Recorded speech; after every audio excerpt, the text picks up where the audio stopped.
So I went by Boost Mobile to see if they'd switch my phones over. They want like $25 to do that. I said I'm not doing it.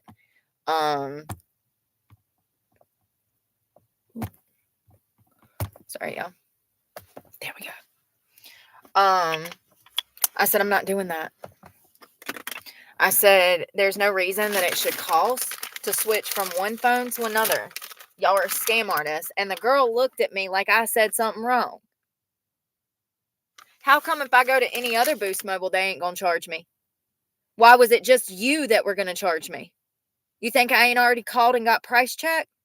You think I'm that dumb? You scamming ass hoe at Boost Mobile. You scamming ass hoe. You scamming ass hoe. Y'all, she was about to pocket that $25. Probably would have wrote me a receipt for some bullshit. Unbelievable.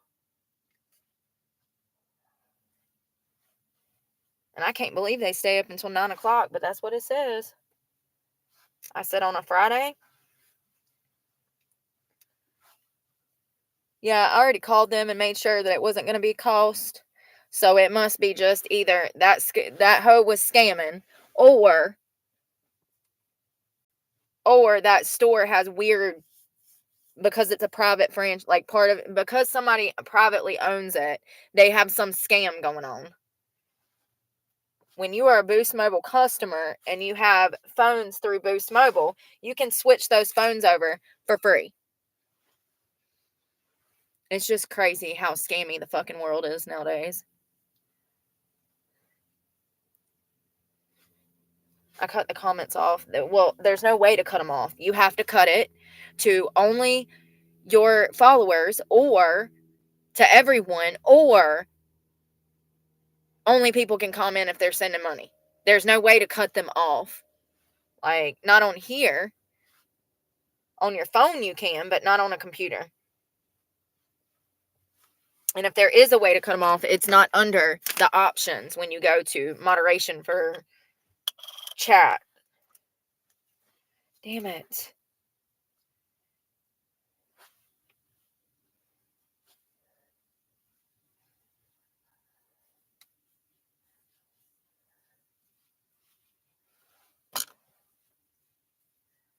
Trying to get this makeup off. My head is killing me. I had to drive 6 miles to find a bathroom. That's another thing that's like really concerning right now, is like, today there came a point where I was about to have to break the law because I didn't have the gas to even find a bathroom. I've never been through this. So, if you find out I'm back in jail, it's probably because they caught me pissing behind a bush somewhere, because I don't have the money to fucking do anything. And it's been like this for 2 fucking years. I'm so tired of this shit. Actually, 4.5 since I got clean. Make it make sense. Since I got sober, things have been unmanageable. I got sober so that my life got easier, so things got better, so I didn't have to struggle financially. And then the fucking economy went into a recession. And if you're not feeling it, honey, then that means you're fucking privileged. That means you are beyond privileged. If you're not fucking hurting every single fucking day, 7 days a week, 24 hours a fucking day, worried about where your next meal is going to come from, then you're probably privileged.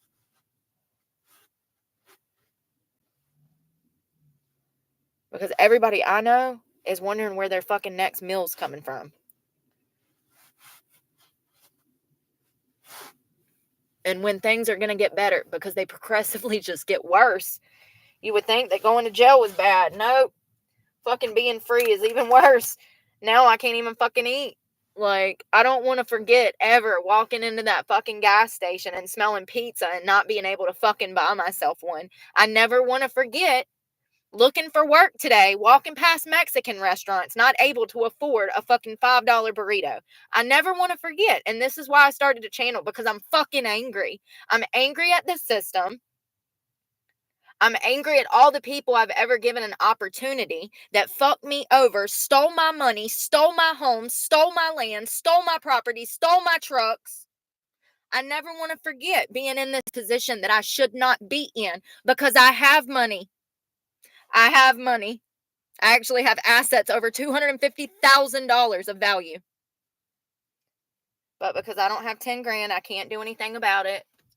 And because I went to jail for crimes I didn't fucking commit, you know, shit just gets worse and worse.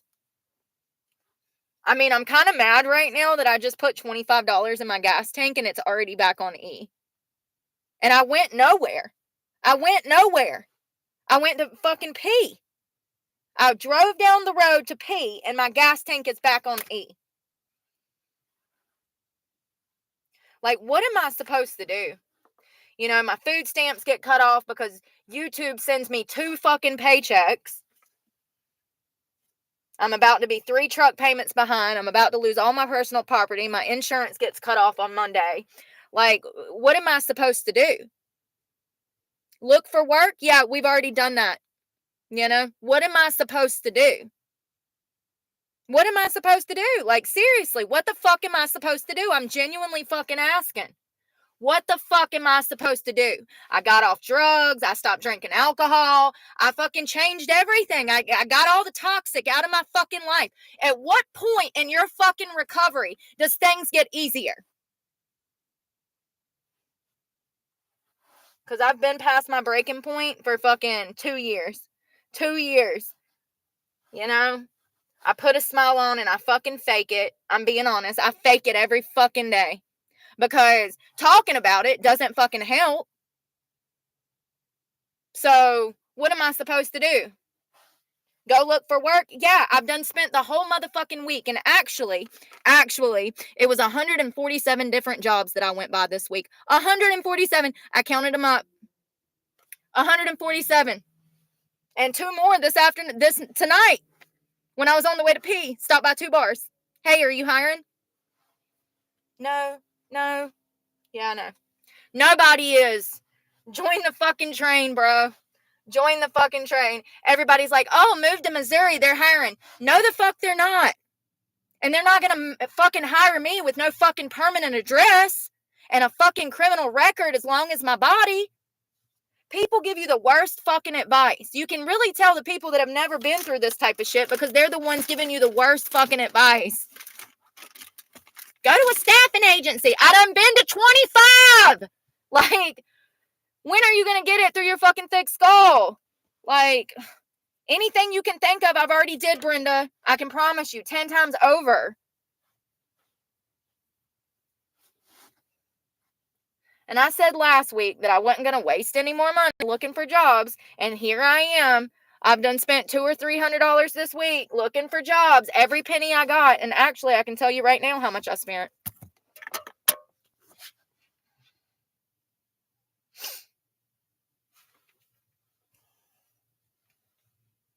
It's just unbelievable. Every fucking penny I get goes back into my gas tank. 20,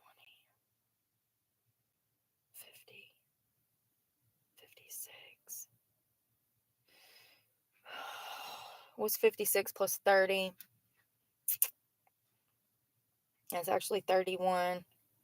31 plus 6. It's almost $90. 80 something bucks. 30 plus 80.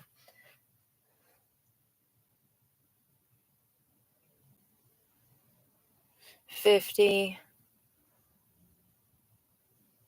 So it'd be $160 plus 12. $172. Murphy's $10. $182. 13. 182 plus 13 be 90. 100. That'd be what? 200. No, be 195 ish. 30. I get mad at myself because another 15, Speedway 20, Speedway 15, Speedway 10. And that's just as of November 5th. What is today's date? November 15th. So in 10 days, that's what I've spent on gas. And that's not including the cash that I withdrawed to do laundry that ended up having to go back into my gas tank instead of doing laundry. It's just unbelievable.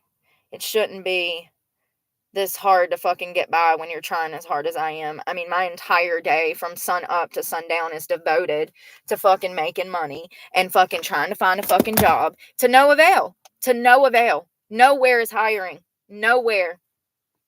Not a church fucking janitor, not a fucking Starbucks barista, not a Lowe's home improvement fucking hardware guy. Nowhere is hiring. Nowhere. And it's only going to get worse because it's Christmas. So if you thought that I was going to get a job this year, it won't be because it's Christmas. Nowhere is really hiring now. And matter of fact, they're fucking laying people off. They're laying people off. They're laying people off. And word of advice, when somebody shows you their true colors, stop giving them the open door to come back into your fucking life. Like, they've already proven themselves to you. There's a reason that you left them, and you need to remember there's a reason that you left them. And it's probably because they beat the hell out of you and abused you for damn 6-7 years. My fucking ex in Virginia. Like, I just blocked it. So don't worry about it. I blocked it. And matter of fact, let's delete it too. Stop allowing people who are evil to come back into your life.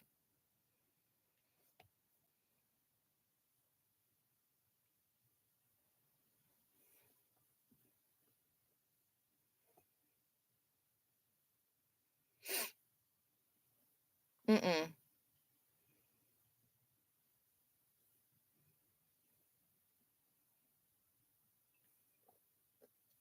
There we go.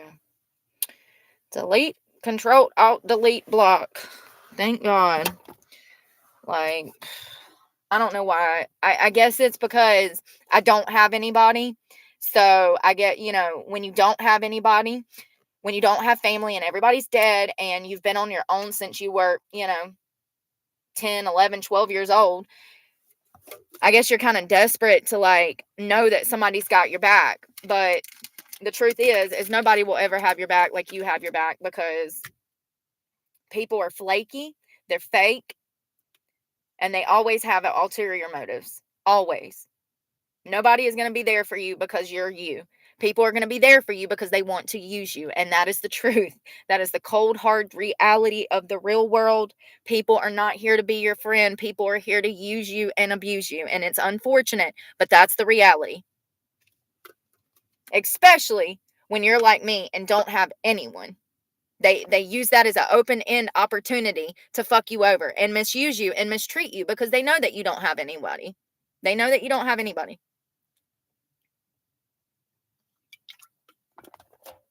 And they know that you'll keep coming back because they're the only person that you have. You've got to sever ties with people like that. And especially if you've known them for 6-7 years and things only progressively got worse when they were in your life.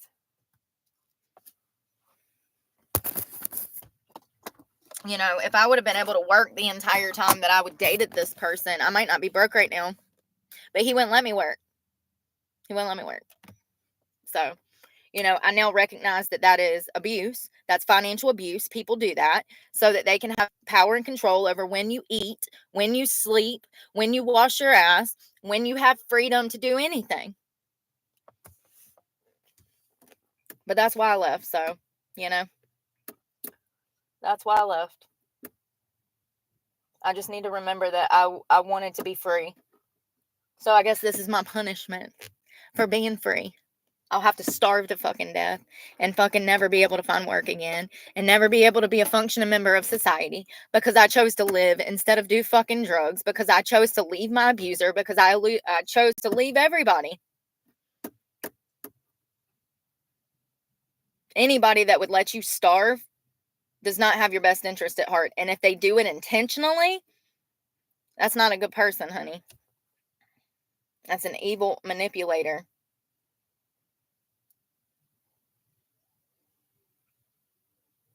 I look back at that entire time and I literally shudder from the entire relationship was absolute torture. It was mental torture every day just to be able to feed myself and survive.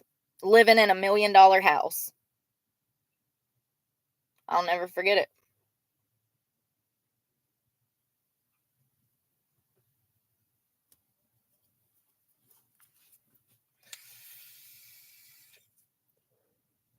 So I don't know where I'm parking tonight. I really haven't made up my mind because I don't want to waste what gas I have.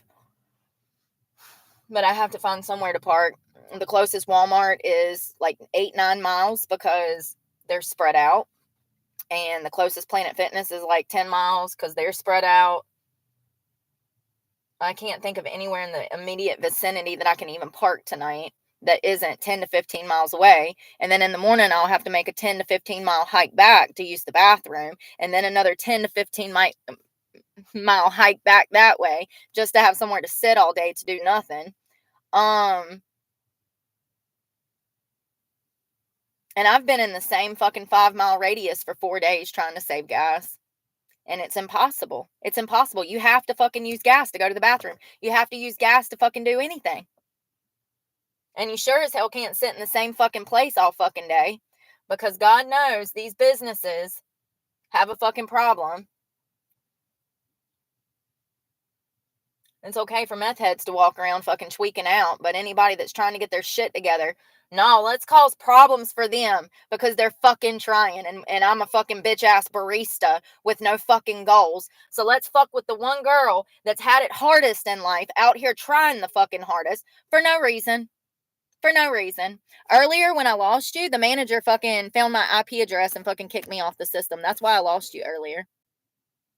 He was walking around my car. He walked back in the building and then I lost you 5 minutes later. And when I went to hook back on, it said that it said something like web browser issue been booted off the system. And I kept trying to get back on there and it would not let me re-hook up to the Wi-Fi. The only thing I can think of is that he fucking blocked my IP address, which is typical. I have that happen all the time. They must have a system where they can go in and look, honey, or something. I don't know. I don't understand it. All I know is that if you show up one or too many days in a row at the same place, or even in a week, even if I go Monday, Wednesday, and Friday to a specific McDonald's, by fucking Friday, the Wi-Fi ain't working for me anymore. That's actually very common. But it's crazy. I'm just like, where do you want me to exist? And how do you want me to exist? Since you motherfuckers are not going to hire me, where do you want me to go? And what do you want me to do to be able to feed myself? Oh, that's right. Y'all thought that I was going to be a sex worker for forever. And when I told y'all to fuck y'all selves, then that's when the real problem started. See, society put me in a box 20 fucking years ago when I was kidnapped and raped by my abuser. And they've kept me in that fucking box. And that's the problem. That's the problem. That's one of the reasons I started this channel. Let us not forget. Let us not forget. It's just crazy. It's crazy. Every place that I go into, I'm more than qualified for the job. And they look like they're barely fucking running themselves. That's the sad part. I walked into a Subway today and the girl was in there, full lunch rush, okay?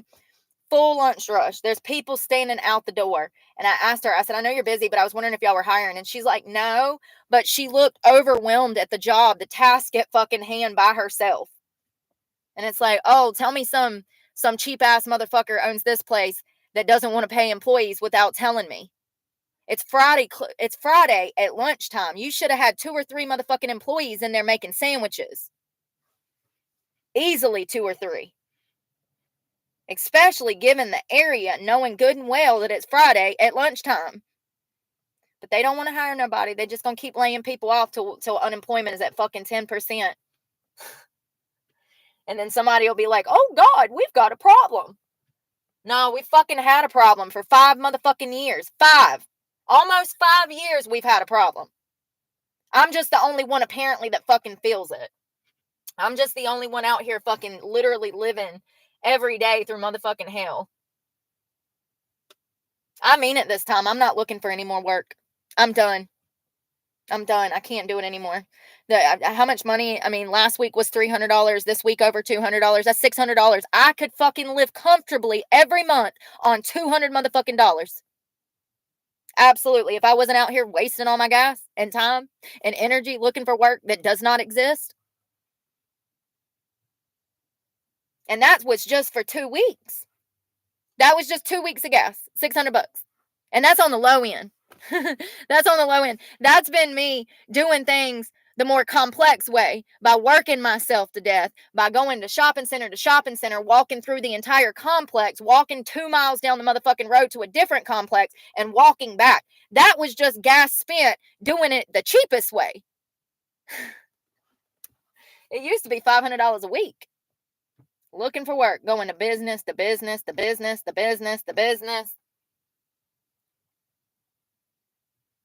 I put $25 in my gas tank. It didn't even get me a quarter of a fucking tank, and it's already back on E. I've been saying for a year something was wrong with the truck, but you know, if I don't have $170 to go run a diagnostic, then I can't do anything about it. I can't do anything about it. Somebody said it's probably my fuel injectors. That's a common problem when they start to go out.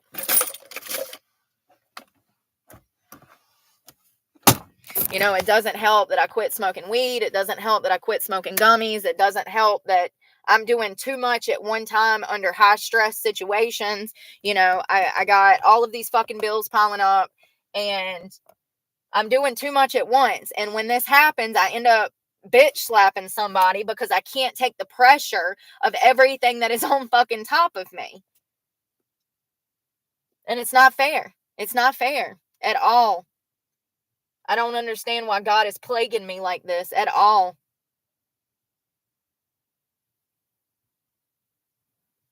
He doesn't want me to be angry, then why does he keep fucking throwing the devil's work in my fucking face? Because that's what he's doing. Every time I walk into a different business and ask if they're fucking hiring and they tell me no, it feels like a slap in the face from God. Every single day. 50 times a fucking day. 147 different jobs this week. And that's just the ones I walked into. That's not including online applications. Because, yeah, I've still been doing those. Which is why I haven't answered you guys' emails. I haven't had time. When have I had time? When have I had time? It took me 20 minutes to find a fucking bathroom earlier. I no longer support businesses that don't have bathrooms. That's for damn sure. I'll be damned if I'm giving you my fucking money if you ain't damn got no bathroom. When it's literally your job as a gas station. So because you don't know how to keep junkies out of the bathroom from ODing, we all have to fucking suffer. Because you don't know how to use any discretion when allowing customers to use the bathroom, we all have to suffer. Tell me you're dumb as fuck to the opioid epidemic without telling me you're dumb as fuck.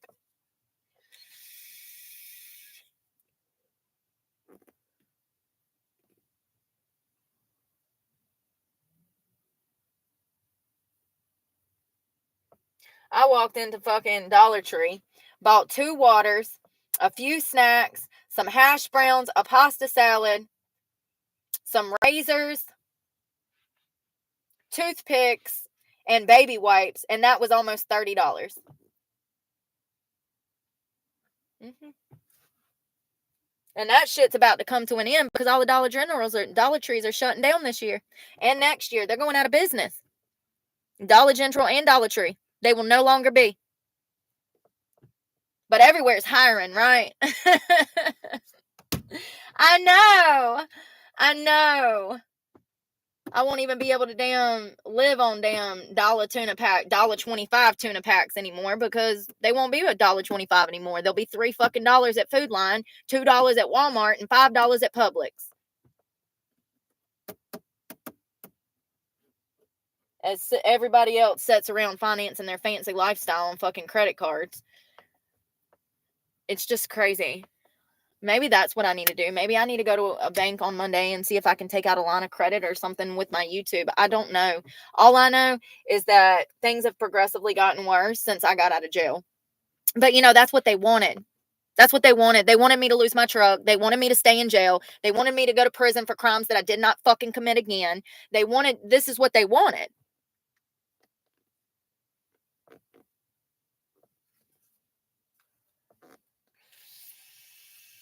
Because once they put you in a box, you no longer have a choice at what life you want.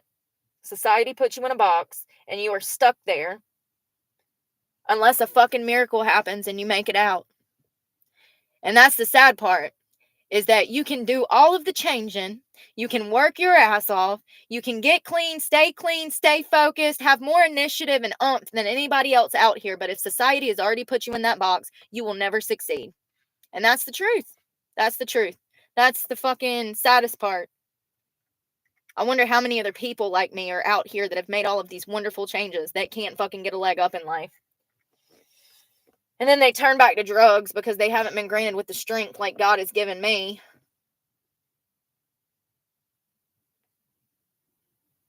Fuck, dude. I was looking up a halfway house, right? Because now that I'm off Suboxone, I qualify for a halfway house. And I've lived in a halfway house before. For some people, they work. For people like me, not so much. I am not agreeable when it comes to my personal property. I'll be god darn if you coming in my personal space, touching my personal property, and I don't play that shit. And there's a lack of respect in these type of places, along with a lack of education, and it causes problems in halfway houses. But I was looking at that. Guess what the rent is for a halfway house by the week now? Almost $300. Y'all, a halfway house used to be like $80 a week. That was the perk. That was the whole purpose of a halfway house, was to get yourself on your feet and not pay high-ass rent prices and live in a sober living environment where you are required to work and go to NA and potentially go to school. That was the whole benefit. Going back to the whole camping thing with campgrounds being $100 a damn night, $170 in some places. And that's a cheap state. South Carolina is cheap, honey. I can't imagine what a campground in fucking Florida is now. But that was the cheaper option, was a halfway house for people who were coming out of rehab, people who were coming out of prison. They would go to a halfway house and transition back into society. Almost $300. I saw that it ranged in certain, like Florida, it was like $350 a week. And then I saw in certain parts of South Carolina, it can range from $200 to $300. And then I saw parts of North Carolina can range from $175 to $225 a week for a halfway house.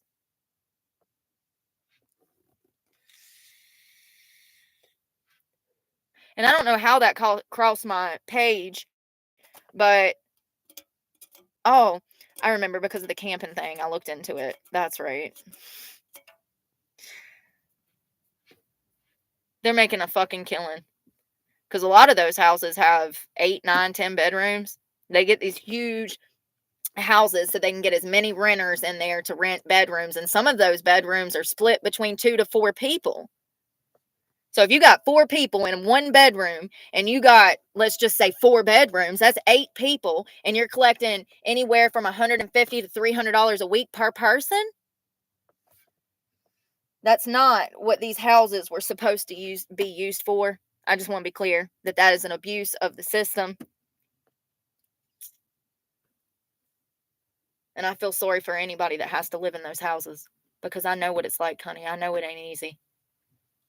You're dealing with the worst of the worst. Once again, these are people coming off of drugs out of prison. Unfortunately, it's not the best circumstances.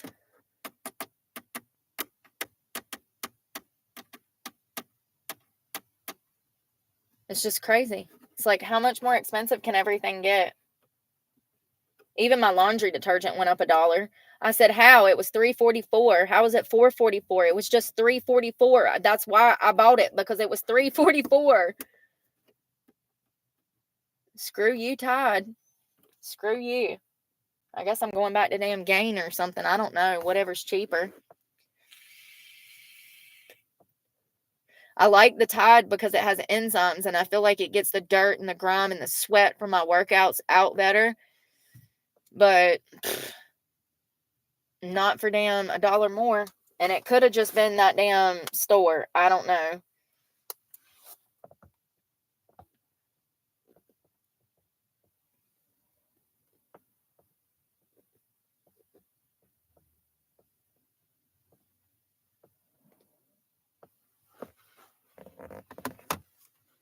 That vape is giving me a fucking migraine from hell. And the last thing I'm going to do is stop smoking, because if I stop smoking, I'm going to end up in jail.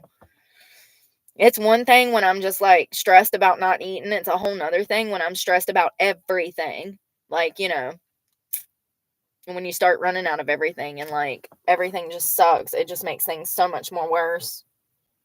And then the fact that I'm on the, like, the side of town I'm on, it's like, fuck, where am I going to sleep? It's like this every night, though.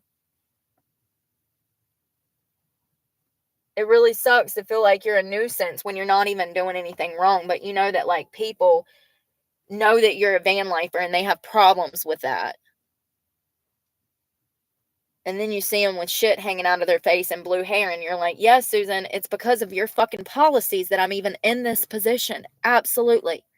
Because of the 20-something million illegal immigrants that are on American soil getting housing when I should qualify for housing before any of them. And I mean, to cut my food stamps off without even contacting me, without even asking me anything, like, I can't believe they did that. It was the only money I had to feed myself. And I can assure you that if I was of different descent, it would have never happened. There would have been a phone call. They would have been like, oh, let us get that fixed for you. Like, they didn't ask me shit. And the fucked up part is the only reason they cut them off was because somebody gave me $1,000 donation 3 months ago. It's not like I get, like, you know what I mean? Like, that's the fucked up part. Like, it was a temporary moment, miracle. And because of that, I get penalized. I get double fucked. YouTube takes half of it, and then they fucking cut my food stamps off because of it. Like it's a regular occurrence. Bitch, that's the first time in my life somebody's ever gave me $1,000. And y'all cut my only means to support myself off. But let's divert more money from FEMA to fucking illegal immigration, right? Let's just divert more money from FEMA to fucking immigration. As the people of Western North Carolina starve with no shelter. Literally. Literally.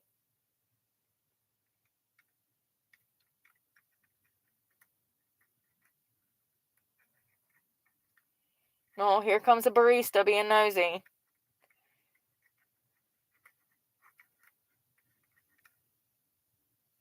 Sometimes I be wanting to wave at him, like, hey. Like, hey. Like, nobody wants your fucking cup and a cake anyways.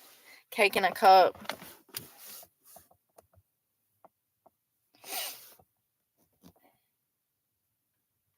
I know I'm not going to be able to sleep tonight because I'm so stressed.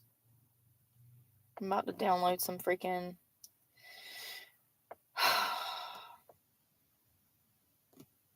PDF court cases so I have something to read. I took my last dose of sleeping medicine last night, so. And I quit smoking weed, so. It's going to be one of them nights. I quit smoking weed because I haven't been able to afford any. It was not a personal choice. It's actually a detriment. It's a detriment to society for me not to have any. But, you know, I've made it 3 days, 2 days now. 2 days. So.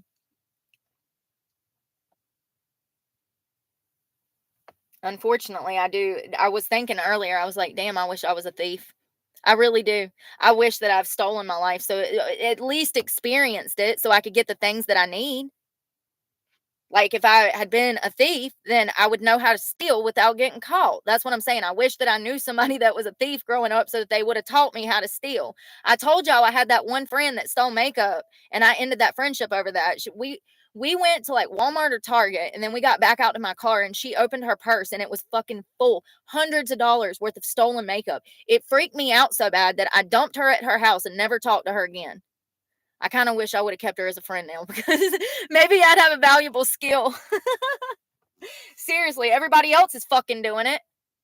Everybody. Seriously. I wish that I had that skill. The skill to steal without getting caught. I mean, it's actually a gift. I've seen some of you people out there looking sketchy before, and then I've seen people steal, and I'm like, wow, okay. You know, like them women that wear fake pregnant bellies and they go in the grocery store and then they stuff their pantyhose with steaks. I wish I could be like that. I wish I could be like that. I'd be walking into Lowe's and stealing tools and then selling them on the fucking black market. I'd never be poor. I wish I was a thief. I do. I wish I was a thief. I wish I was. Already got anxiety, so I'm the type that would go to steal something and then walk up to the counter and be like, I was about to steal this. Like, I know that you know that I was about to steal this, right? Like, I just wanted to tell you, I could see you looking at me, and I know that you know that I was about to steal this, but I'm not. I'm going to leave it here with you.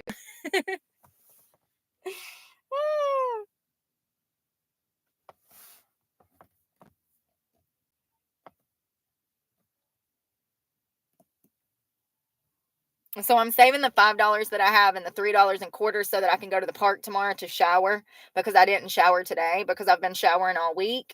It's $8 a day and it's getting expensive. It's getting expensive. I can buy a park pass for $100, but I don't know if I'm gonna be in this area. You know what I mean? I don't want to be dropping money on park pass. And the other place that I was at, they wouldn't let me use their showers.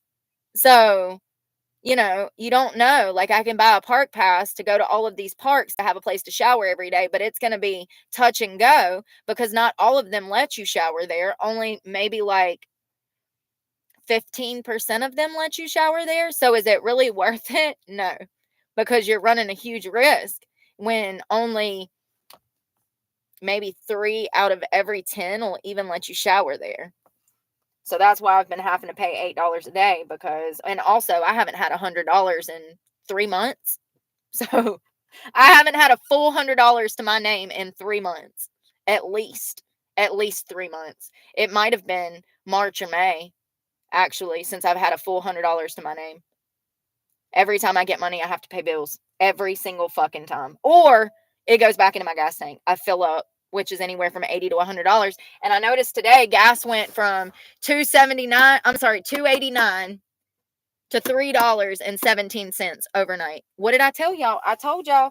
I said it's only cheap because of the election. I said it'll shoot back up before we know it. I guess I should stop predicting shit, right? Maybe it'll stop happening. I mean, it's the same shit every year. If you've bought gas for as long as I have, you know the damn cycle. It comes in seasons, honey. It comes in seasons.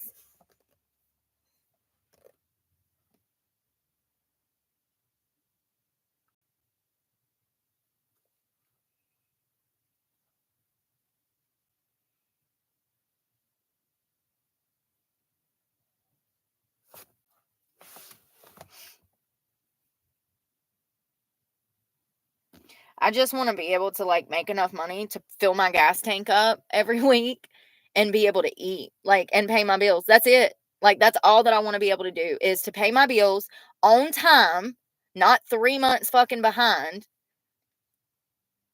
eat and be able to live comfortably with gas. And it just sucks that that's impossible. I mean, it literally is breaking my heart. It's literally breaking my heart.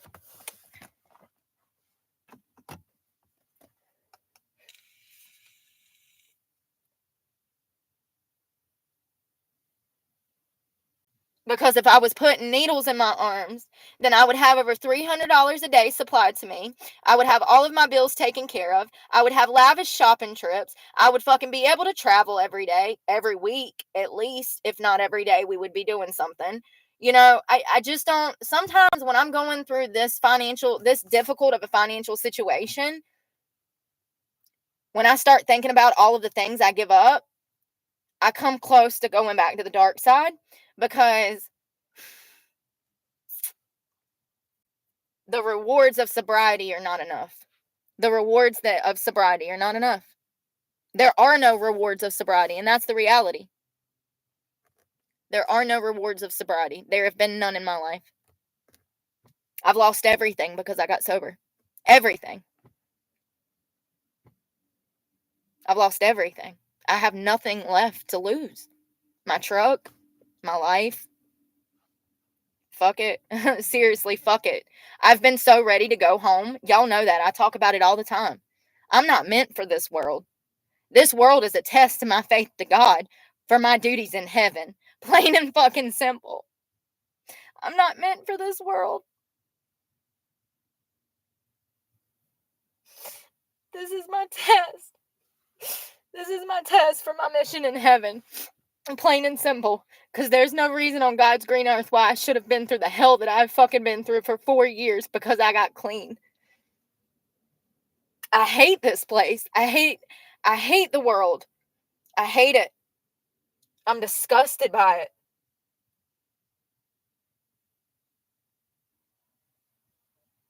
I fucking hate it. I hate this world. And I'm too good for it. And I will continue to be too good for it because I'm nothing like the evil that I'm fucking surrounded by every day that is out here not fucking trying. I watched 2 girls fucking take shots out of a Crown bottle at fucking 6 o'clock this morning. The bitches probably ain't even fucking been to bed in a Mercedes with children. People like that can have kids. That's okay. That's okay for them to drink and drive and probably ain't even been to fucking sleep taking shots out of a Crown bottle at a fucking gas station first thing in the morning on a Friday morning, probably going to drop their kids off at school. Living out of your car, you see a lot of fucking shit. I see the worst of the worst every day.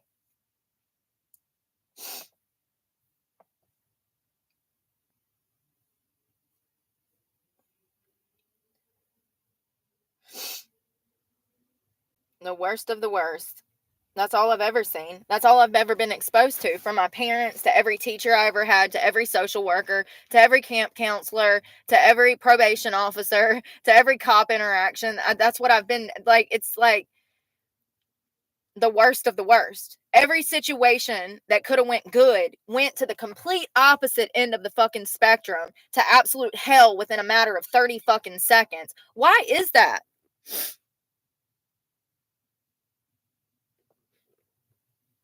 Why is God exposing me to the worst in society? The worst of the worst. I'm talking about sex traffickers, strip club owners.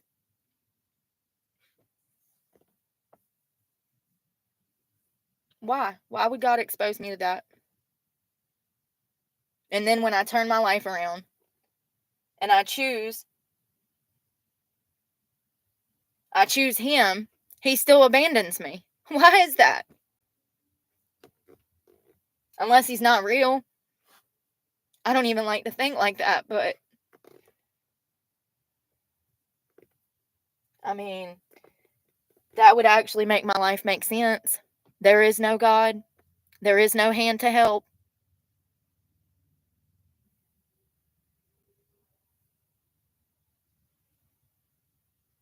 We are just fucking specks of dust that got lucky and evolved into something that we like to think has a soul, but we're actually all just fucking soulless. I mean, that's my experience. That's been my reality with people I've met in society. But, you know, I would like to think that we have free will and that, you know, God died for us. But I just don't know what his point is in all of this, because there has to be a point. And if there's not a point, then that means that there's not a God. Do you get what I'm saying?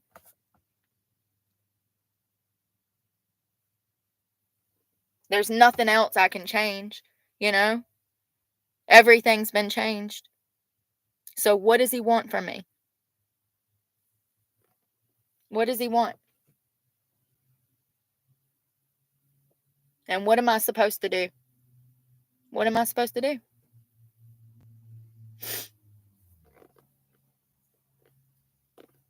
I'm angry at the system. I'm angry at all of the people that have told me no today. I'm angry at all the people that have told me no this week, last week, the week before that. For the past 2 years, all I've heard is no. Actually, it hasn't been 2 years because I've been working in that time. But, working for sex traffickers isn't exactly easy. Especially when they're running a restaurant and they want you to sell your ass out of that restaurant. If I was going to sell my ass, I would be on a fucking beach in Italy. Like, people don't understand at all. Like, they never will. They never will because they don't have the same opportunities. It's hard for people to, it's hard for me to explain it, It's a miracle that I even turned out this good given the circumstances. The first time somebody tried to, keep me was a billionaire. He's now a billionaire. He owns hospitals. His name's Lenny Peters. And, looking back on that, I'm just glad that I was never easily influenced and I knew what I stand for and who I was. Because of that, I didn't fall for this person's tricks and illusion. But, I've had every opportunity in my life to have a life of luxury and I've turned it down at every shot. I've had a personal chauffeur, and I didn't want that. That doesn't make me happy. What makes me happy is being able to take care of myself and help others. And that's what's always made me happy. I just don't ever want to be in the position where I feel like a piece of property again, because that's all that I've been until I had free will when I got clean.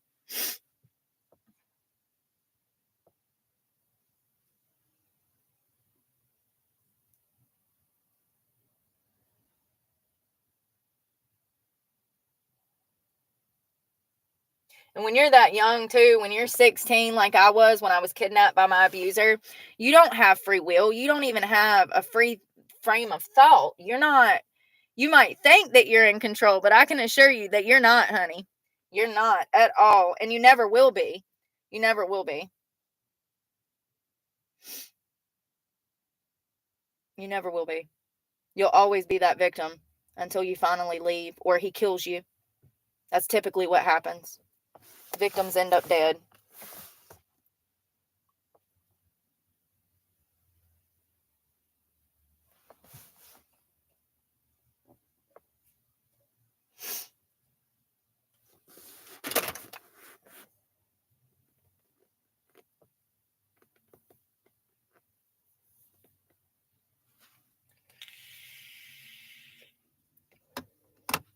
Well, let's see if I've got anything I can eat. Because I'm actually really fucking hungry. And I know that that's why I'm spiraling right now. Because I haven't eaten. I had a cup of oatmeal.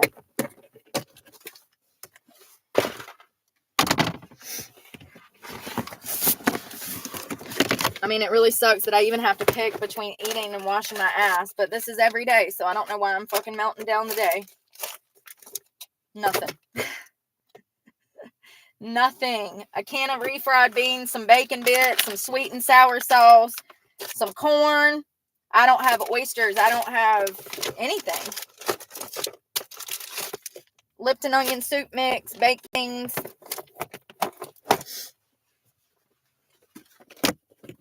I knew this was going to come because they cut my food stamps off. I should have got them yesterday. And yeah, I knew this was going to happen, Can't do anything about it. The sad part about this is that,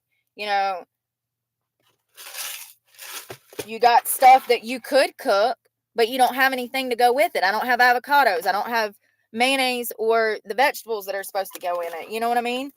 Like, got hash browns, but nothing to go in them. Like, bread, but nothing to go on it or in it. Like, that's the reality. But this ain't my first rodeo. Actually, when I moved to Jacksonville, when I moved into my car initially, there were weeks that I was going 3 or 4 days without eating until I found a job. And I remember when he gave me that job, my first, like, I don't ever want to forget this. I don't want to ever forget this. I don't want to forget that being sex trafficked put me in this position. I don't ever want to forget that I was a victim of fucking... I don't ever want to forget. I don't ever want to forget. I went into Culliver's and I bought 3 fucking doubles and 2 large fries, and I ate it fucking all. Because it had been months since I'd actually sat down and indulged in actual food, because every other day I was living on a fucking banana and caffeine just to fucking get by so that I could find a job. I don't ever want to forget. I don't want to forget the past year of hell, of how embarrassed I am when I walk in somewhere and somebody's got a fucking attitude when I ask for a fucking job because they're fat and fucking ugly. I don't ever want to forget that society has kicked me because I am cute and I have a fucking personality. I don't ever want to forget. I will never forget. Y'all don't know what it's like to walk in somewhere and 90% of the fucking workers don't even look like they wash their ass on a daily basis. And then you have someone like me asking for a job. I have been discriminated against. I've been talked down to by hiring managers. I've been looked at by employers asking me why I would even want the position. This is the job market. There are no fucking jobs. And I'm seriously done this time. I will never spend another minute or another penny looking for work, because it's put me in this position. I can't even fucking feed myself. Every time I get fucking money, I go and put 10, 15, 20 fucking dollars in, and I'm broke again. I don't ever want to forget being hungry and homeless and in this situation because I was sex trafficked. People be out here fucking lying through their fucking teeth. Lying. Straight lying. But it's okay, bro. That's good. That's any publicity is good publicity, right? People that are jealous, running their mouth, that have always been fucking jealous. I don't ever want to forget. I completely forgot about that Culliver thing.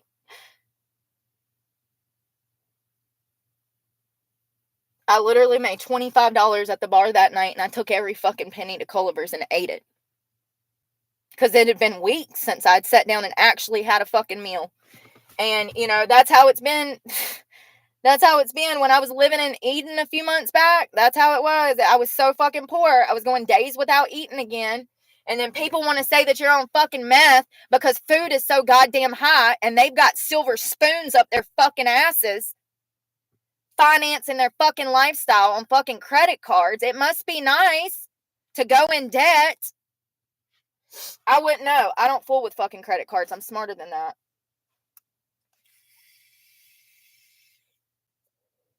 The help that they give to your credit is not sufficient for the risk that you are taking on to me.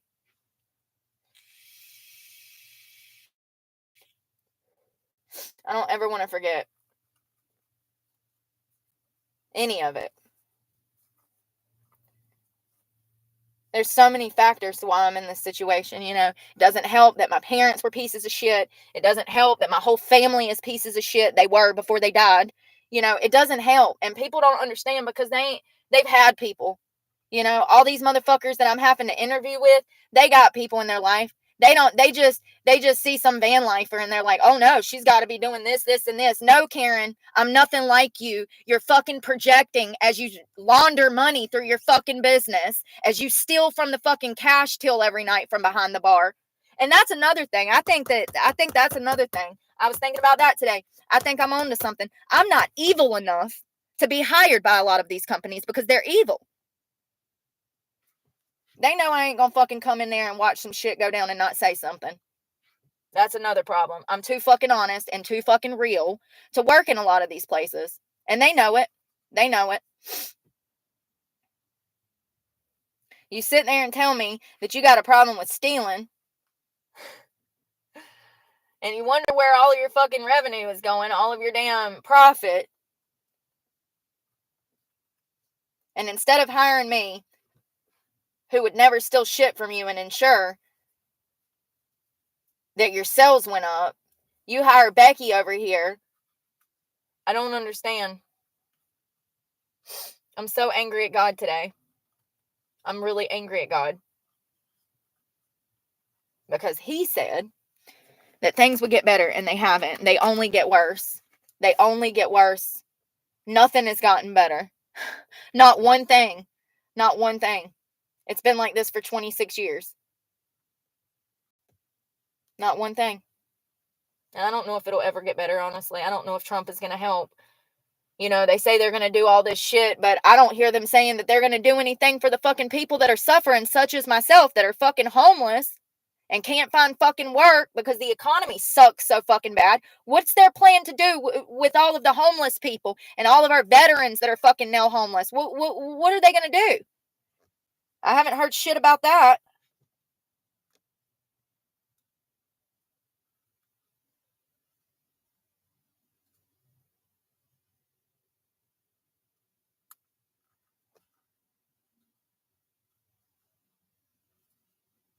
It's only going to get worse. It's only going to get worse. I don't think it'll ever get better, honestly. Like I said earlier in the week, I think we're past the point of things getting better. I think this country will progressively get worse till it's no longer a fucking country. And I still stand by that. I think it's too far gone.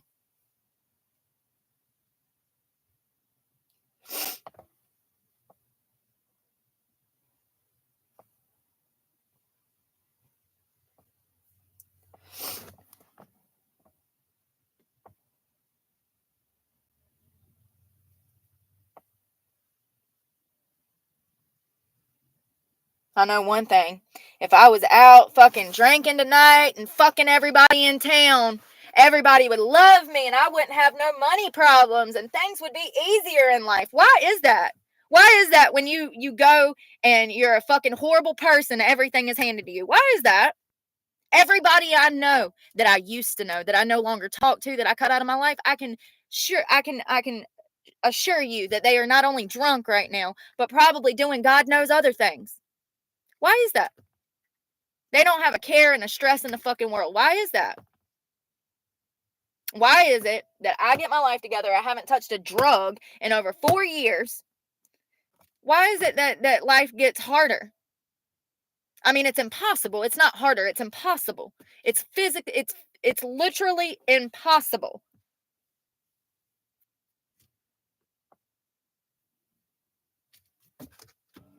Fucking hate this place.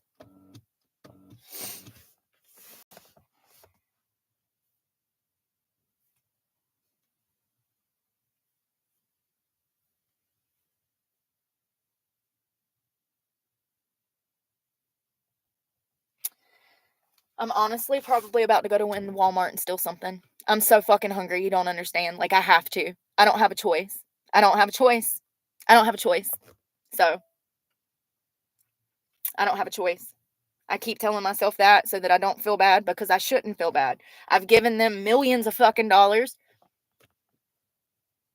Stealing a fucking sandwich is not going to kill nobody. Like, seriously. I looked at the sandwiches. $6. $6 for a pre-made sandwich. $6.19 for a fucking pre-made sandwich. In what world is that okay? 2 pieces of fucking white bread with some motherfucking eggs on it. In what world is that okay? But I'm crazy. I'm crazy to think that a dollar sandwich should not be $6 and some motherfucking change.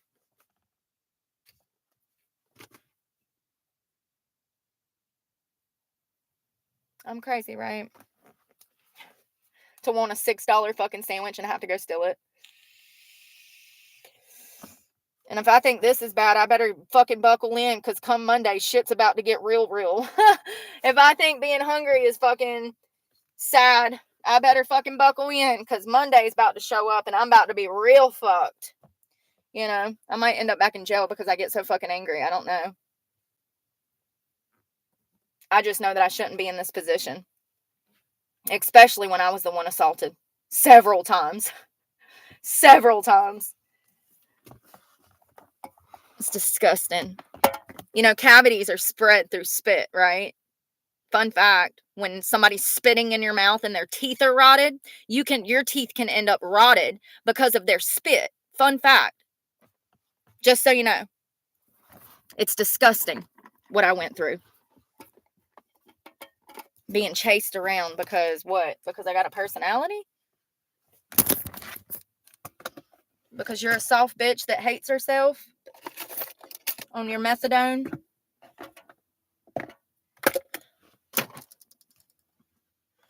It's okay for her to go to work high on narcotics, but Lord forbid a sober girl wants to come in and work out, then there's fucking problems.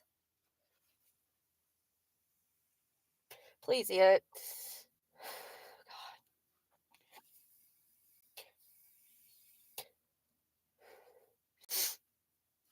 That's probably why I'm freaking out, because I'm out of vape pods. Absolutely. Fucking, how do you go from fucking 5% nicotine to fucking 1% and expect not to have mood problems, bro?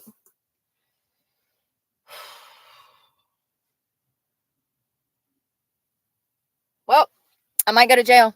I don't care. I really don't. Like, I'm so in the fucking mood to fight the cops right now. I hope they show up. I hope they fucking show up, because tonight would be the night. It's a full fucking mood. I'm about to have my fucking period. I don't have $1 to my name to fucking eat. It would be the perfect fucking storm, you know? I really am just at the point where I'm just like, fuck it. What am I fighting for? What am I fighting for? Why? Why do I want to fucking do anything? What am I fighting for? For what? To stay clean? I'm better off high. Listen to what I'm telling you. If I go back to drugs tomorrow, I won't have to stress about nothing for the rest of my life. Nothing. Nothing. I'll be on another beach tomorrow with a fucking martini in my hand and a needle in my arm. What am I fighting for?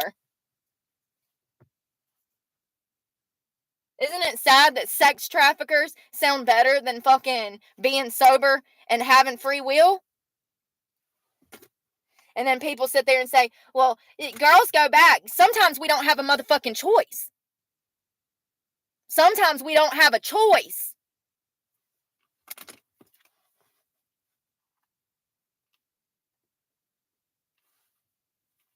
And that's where I'm at. It looks like I don't have any choice. Because I'm going to lose insurance and everything else. I'm going to lose my truck. And then I'll really be homeless. We've already been down that road. Nowhere is going to hire me. I have no way to find employment now. And I quit trying to find, I'm done with it. I'm done with it. I would have over $600 in my pocket right now if I wasn't looking for work for the past 2 weeks. In 2 weeks, I've went through $600 looking for work. That's just in gas. That's not including food. That's not including campgrounds. That's not including the ins and outs of daily life.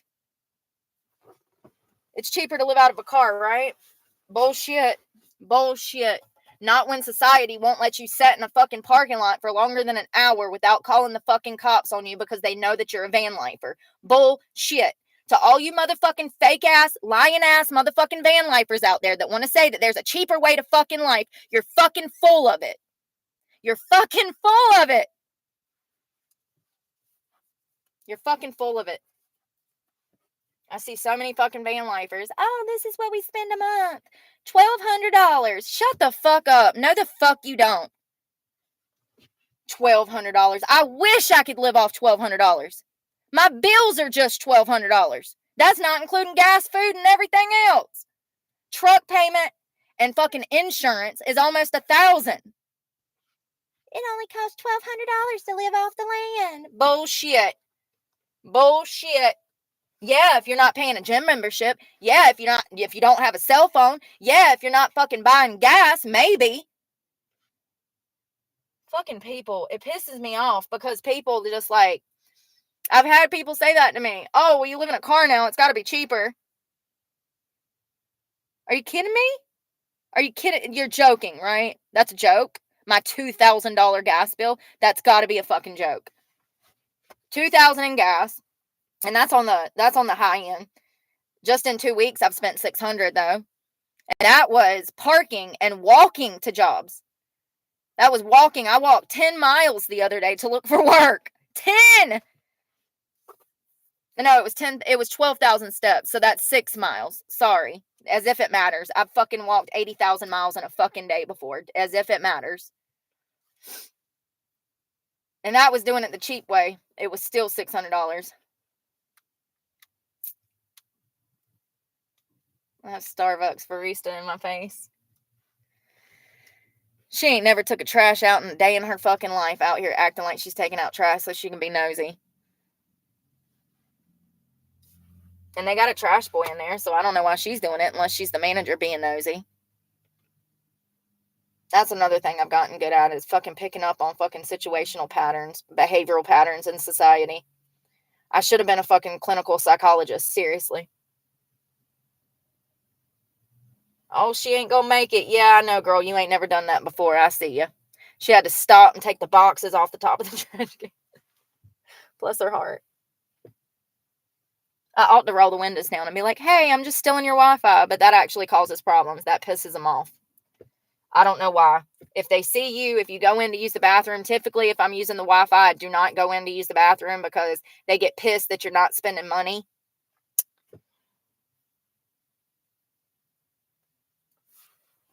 I don't care. Fuck everything. Seriously. Fuck everything.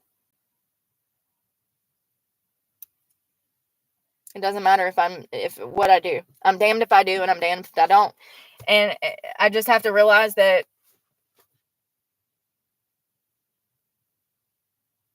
God has something else meant for me that I don't realize right now. That's the only logical possibility. That, and once again, or either he doesn't exist and I'm completely fucked and my whole life is worthless. You know, I don't know. I just know that I'm nothing like the people that I've been exposed to. And I know that I'm so much better than 90% of candidates at these jobs. Without a doubt. You know how many businesses I go to on a daily basis and they're not even open yet when it clearly states that they're supposed to be open? People don't even know how to show up for work anymore on time. That's actually the number one reason that Gen Z is being fired right now. There was multiple people last year that took their mommy to their job interview with them because they have social anxiety and they couldn't function in a job interview without their mommy. That's the people that is running society. Think about that for a minute. But I can't find fucking work. You got to take your mommy to a job interview to do it for you. But I can't find a work, and I'm trained in trades. Yeah, carpentry. Can't find a fucking job. Oh, that's right. There's 45,000 tradesmen out here looking for jobs. That's right. They just got laid off. But everywhere's hiring, right? Bullshit. Bullshit. Bullshit. Ain't nobody fucking hiring, and they ain't gonna be until the first of the year because it's Christmas now. We are less than 6 weeks away from Christmas. Nowhere is gonna be hiring until maybe January, February, March, when it's the own season again and people are starting to get their tax money. Look at any business chart. There's a flow, just like gas prices. Patterns, hello, patterns. There's a hiring and firing process throughout the year, just like gas prices fluctuate. The hiring and the market for jobs fluctuates. Christmas is actually the worst time to get a fucking job somewhere. And the winter time is technically the off season for all cities. Anyways, so right now is absolutely the worst time of year. Between October and December is the worst time to be looking for work. The best time is going to be March to July because it's technically the own season. People are out doing stuff during the summer. In the winter, they're not. They're not going anywhere. They're homebodies. It's dark early and they're saving money for Christmas. Also, tax season. When people start getting them income taxes back, they start spending money. It frees up money for them. People do a lot of hiring around that time because of that. They can see an influx of business because of spring and summer. It's literally the worst time of year to find a fucking job, and I'm so fucked. I'm going to lose everything. My phone gets cut off on Monday. My insurance will be cut off on Monday. My storage shed I lose on the 1st, and my truck will be going on the 7th. And that's the reality of the situation, and I can't do anything about it. And I've tried and I've fought for 4 fucking years to keep this roof over my head and keep a vehicle and function in society. And it's just progressively gotten worse. You know, it's crazy because when I had track marks all up my arms, I never had a problem finding a job. Ain't that crazy? Track marks, black heroin, black tar track marks. Never had a problem finding a job. That was 2019. I could walk into any gas station, any bar, any food line. It didn't matter where it was. And I would have track marks on the back of my hands and they'd still hire me. Fast forward 4 years. Thousands of job application. Almost, it's over 7,000. Hundreds. Over 600 in-person interviews.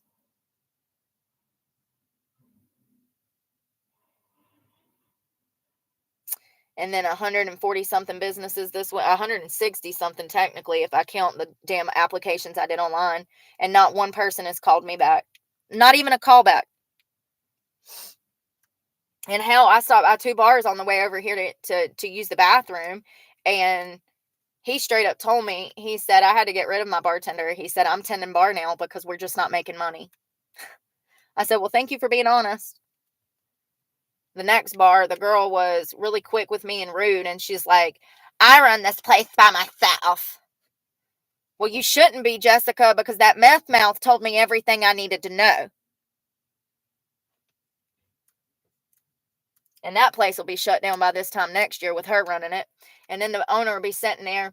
Well, where did all my money go? What happened? Well, Jessica over there with the meth mouth was fucking doing meth behind the bar, drinking on the fucking job. I saw her take a shot. And handing out free liquor to everybody. There went your profit. Up Jessica's nose and down her throat. And to her friends. But, you know, here's the problem with telling these business owners about themselves. They don't like that shit. They don't like it. And that's why their businesses fail. Hence the bar that shut down that I quit at last year. Safaris in Florida. You know, you've been open for 35 years. And he had to shut it down because of business. People ain't got no money to spend.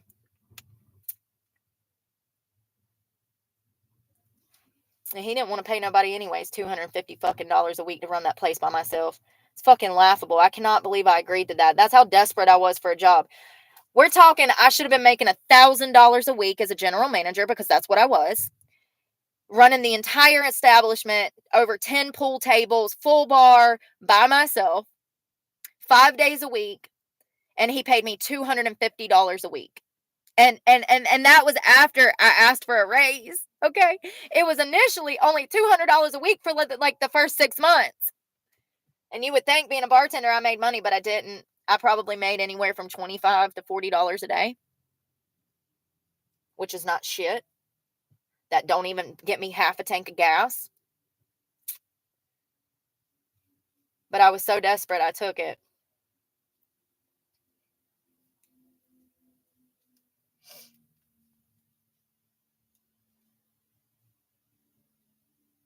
$250 a week. Oh, God. That's a fucking grocery bill for a person. Like, seriously, at least $125 a week for groceries. And you're still going to have to pick up other stuff. Like, that's not going to be enough to cover fucking everything. Water,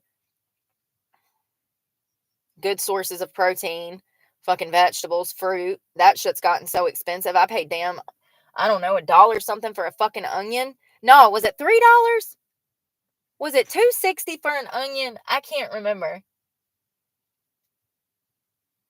But that's another thing I've noticed is that they scam on is fucking produce. They used to make produce that was a reasonable size. Now they make it so big, so it's 10 times more fucking expensive. That's some bullshit. You used to be able to get an onion that was the size of your hand, like a little onion for one person. Try to do that now. You can't do that. You get that damn onion up to the damn weight thing and it's a damn pound and a half onion. It's highway robbery. It's highway robbery. They genetically modifying everything to be fucking bigger. Look at the strawberries that don't even taste like strawberries anymore. They taste like freaking water and dirt. And they're as big as your hand.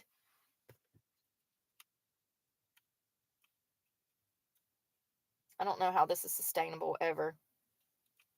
I don't know how it's sustainable. It's not. And that's why it's going to blow up in everybody's fucking face, Brooke. It already has. If you're not feeling it, then you're fucking privileged, plain and simple. Because most of us out here have been fucking feeling it for 4 fucking years. Thanks, fucking Joe Biden. Hope y'all are fucking, it's karma. His mind going, that's karma. That's karma for all the evil he's done. He's got all this millions of dollars and he can't even enjoy it. Don't you love that? I love that. That's my favorite part of the Joe Biden criminal family, is that they have all of this money and they will never be able to enjoy it because they're all about to go to prison where they deserve to be. I've known people just like them my entire life. People just like them that deserve to go to prison, but, might take a while. Might take a while.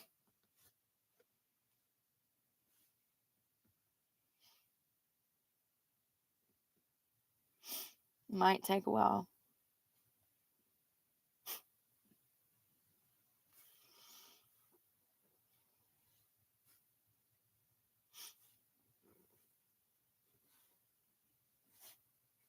You know what sucks even more is I'm going to be super fucked come tax season because Cash App made me set my thing up as a business account and they're going to tax me like a motherfucker because my freaking 2 YouTube checks that I did receive came through there, and any money that I've received through there I'm going to be taxed on.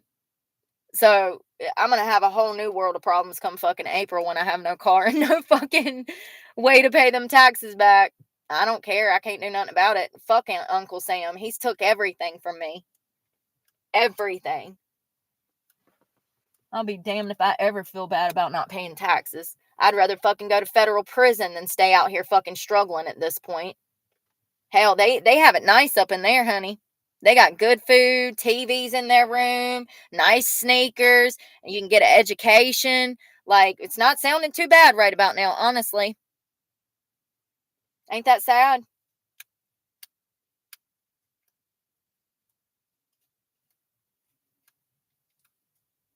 I don't think Walmart's the place to do that. I think that's too risky. Walmart. They have don't they have people in the back that watch cameras and shit? I think they do. I don't know. I've never tried to steal before. I don't think it's smart to do that from Walmart.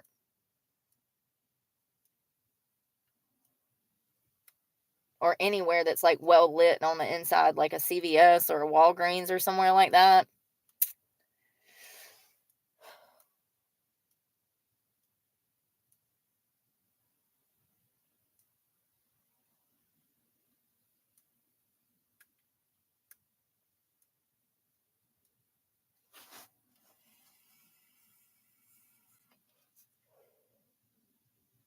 I've spent more time hungry this year than I've ever spent hungry, than I've spent full.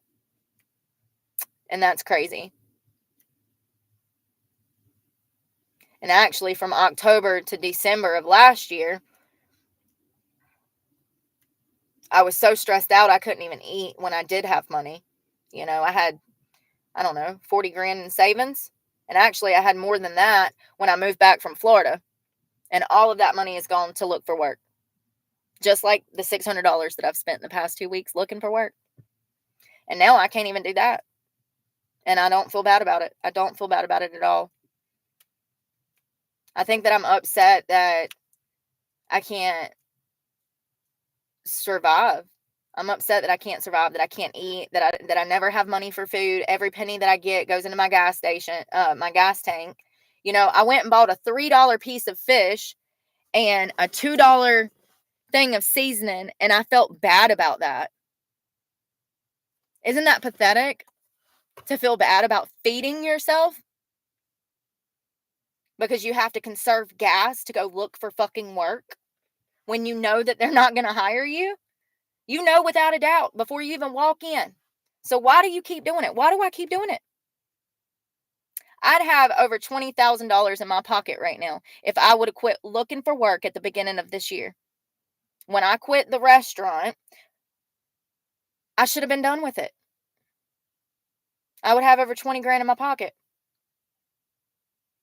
And actually spending 20 grand in almost a year is not bad to live on. Not bad at all. I'm surprised I even made it through with that much money. That's actually a cheap living, honey. Super cheap fucking living in this economy. You can spend 20 grand on fucking groceries in a year. Rent, boom, 20 grand. Easy.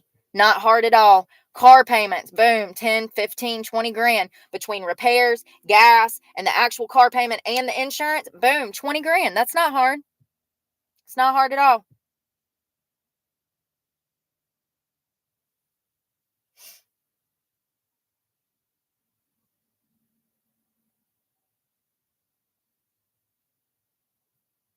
I just wonder what I'm going to do about court.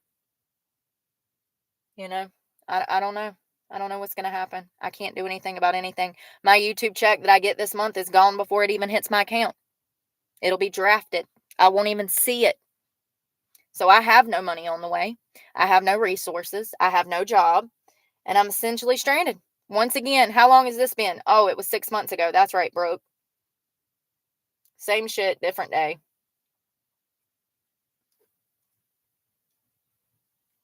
Same shit, different day. And this is the way it's always going to be until I die.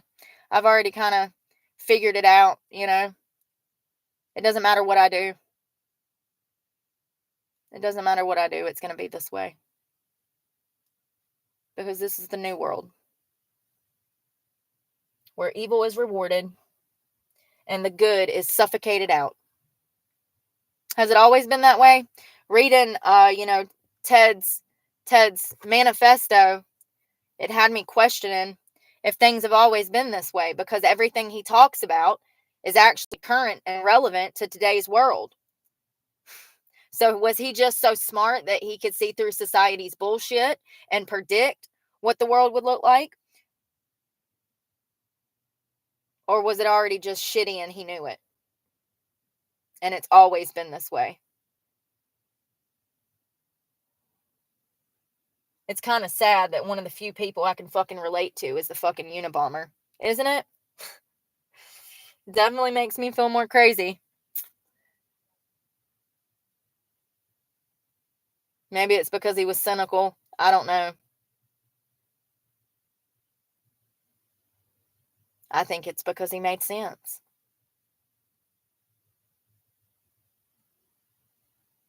I really think that he thought that by killing people, he would get like change to come about or get notoriety that would get his work recognized. That's why he was so dead set on getting it published in the New York Times, which he did.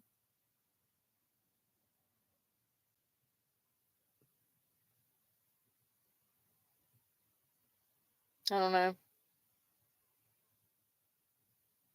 I just know what it feels like to not be able to relate to a lot of people.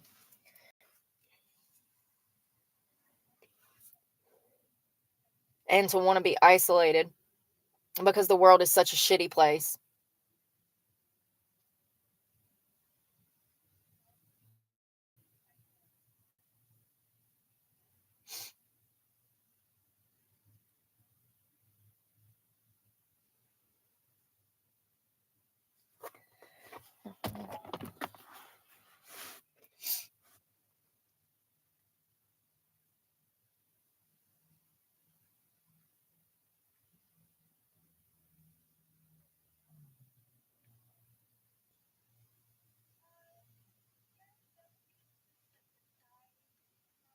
It's just crazy that this guy is like spending $30 at Starbucks right now. I'm like, do you know what I could do with $30?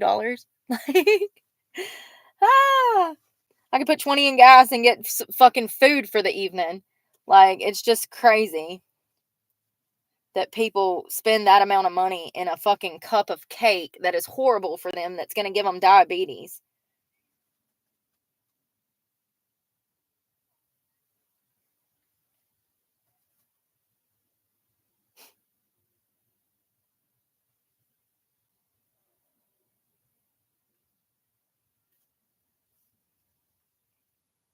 I'm so angry. But it's probably because I haven't smoked today. I also have no vape pods, and I also have no money for food. So, it's what happens when You spend all your fucking money looking for fucking work. You know, not only did I look for work, but I took back 16 different job applications. Do you know how expensive that was? Wasting my fucking time. I think about that now and it just makes me want to cry. It makes me want to cry. How many times do I have to learn that no one's going to hire me before I stop spending all of my money looking for work? How stupid do you have to be? It's insanity. It's absolute insanity to go to the same fucking businesses in a different fucking town, looking for the same fucking job, meet the same fucking people, fill out the same fucking job applications, take them back to the same fucking people, only to be told that they're not hiring. You walk in, you say, hey, are you hiring? They're like, here's an application. You fill it out, you take it fucking back, only to find out that they're not hiring. It's the same type of situation as that fucking Subway where she said, no, but you can fill out an application. Bitch, if I did that, I would have filled out 100,000 application in the past 2 years. Absolutely. Absolutely. At least every fucking business I go into, I ask if they're hiring. Every business.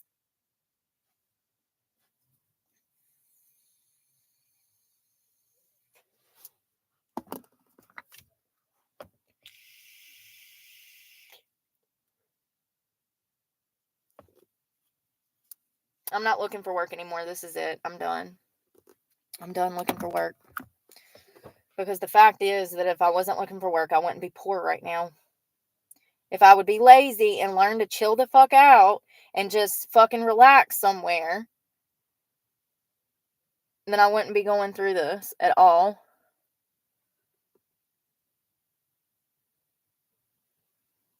Just today, I've spent $35 on gas and I've done nothing but sit. Just sitting. Just sitting. And I didn't even run the tank. Y'all have been with me most of the day. I haven't even been running the tank. How did I go through $35 in gas? By just sitting and going to the bathroom. Sitting and going to the bathroom. I've been to the bathroom 6 times today and I had to go. No, one. This morning I went to the gas station. Sheets. One. That was a 10-15 minute damn trip. And there's nowhere to park overnight that's close to a bathroom. Trust me. I'm not that stupid. Don't you think that if there was somewhere to park next to a bathroom that I would? Okay? I already know what you're thinking because I've already heard it 1,000 times. Everybody thinks that they could do this shit better than I can. I can assure you that you couldn't. Not unless you got mom and daddy to help you. Or a fucking 6-figure paying fucking job. You would need to live out of your vehicle comfortably. You would need still probably about $35,000 to $50,000 a year. Absolutely. What you're not spending in rent, you're going to end up spending on gas because society will not be accepting of the fact that you're living out of a car. And that's the truth. And I'm the type of person, I know how to take social hints. So I can tell when I've overstayed my welcome somewhere. It's usually, somebody, a worker in my face, walking around my car, like the incident at Wendy's earlier. I was there for an hour and a half on live using the Wi-Fi and already had fucking people walking around my car, the manager, and then he kicked me off the Wi-Fi.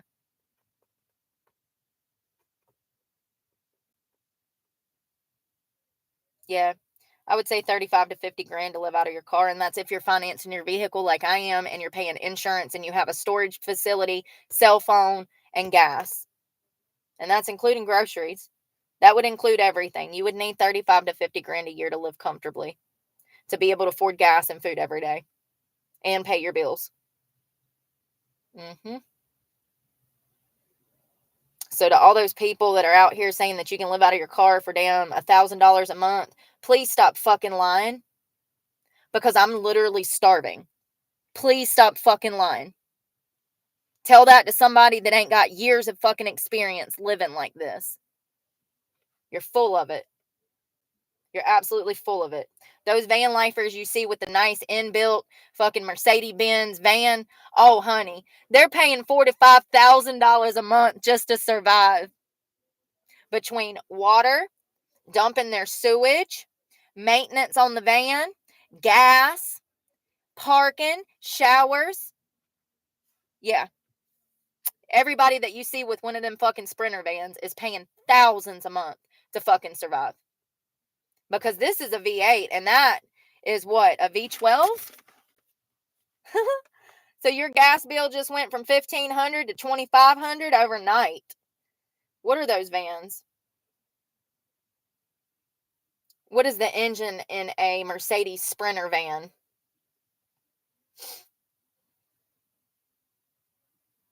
According to Fletcher Jones, 4-cylinder? There are 3 main Sprinter van engine options that can be Oh no, paired there's with the different 3. configurations. Girl. 4-cylinder diesel standard. Diesel! Oh my god! Diesel! They're all diesel.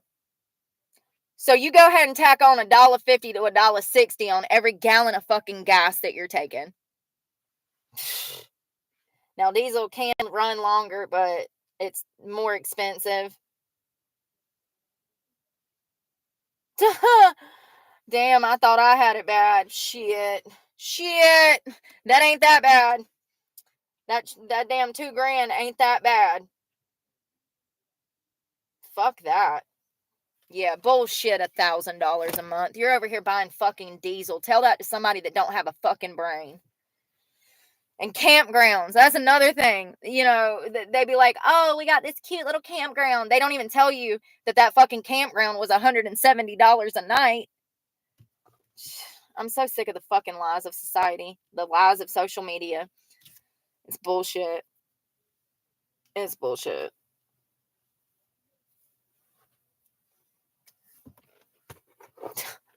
Fucking diesel, bruh.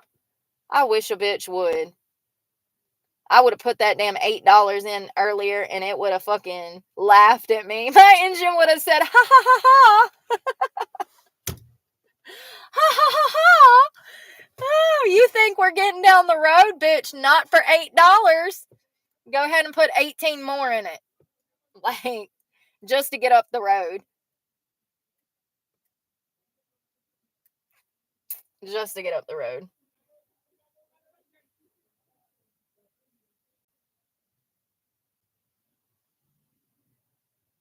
I'm literally too scared to steal. I talk a good game, but I'm not a bad person. Never have been, never will be.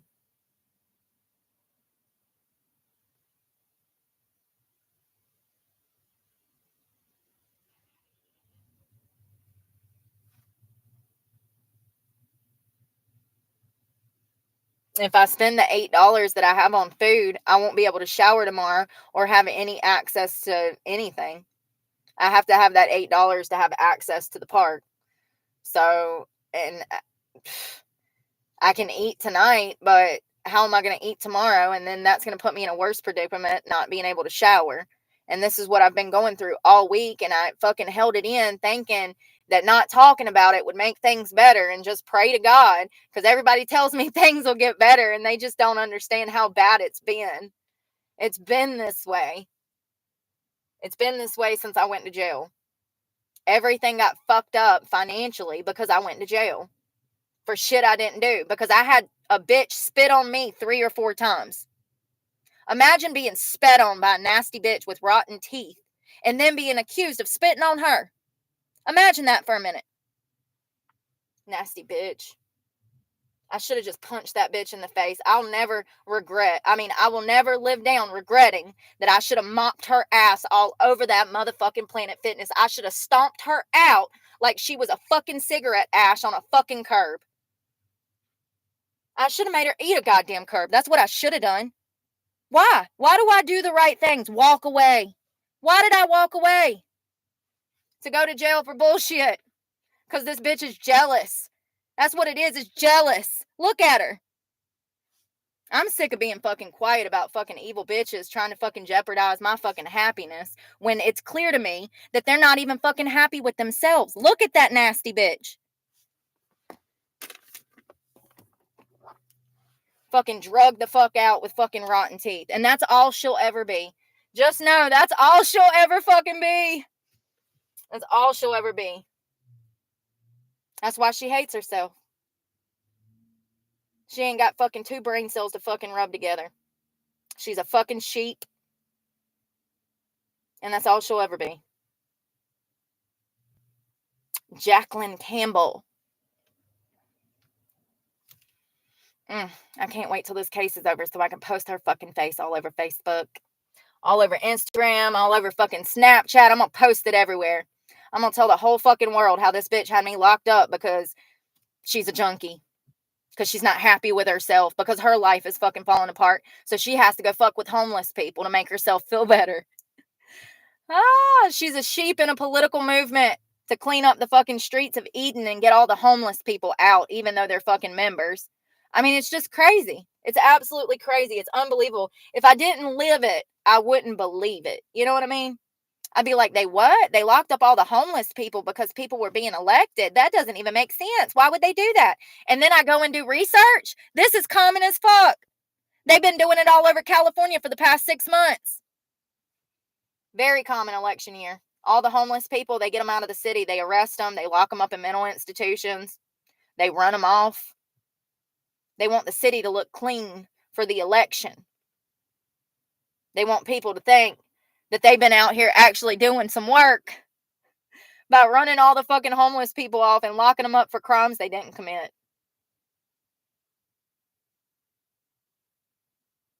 To think about that, 2.3 million people and almost 240,000 are innocent sitting in jail right now. And nobody cares. Nobody gives a fuck that people are in jail for shit they didn't do. In the most inhumane conditions known to man, getting abused, becoming part of a system for shit that they didn't even do. And let's not forget that 69% of those cases are somebody out here telling a motherfucking lie. 69% are just bold-faced fucking liars saying that somebody did something that they didn't do, which led to them being incarcerated. The fucking irony. The irony. You know, and if you threw those numbers down in front of most district attorneys and attorneys, they wouldn't even know those facts, but yet they lock people up every day.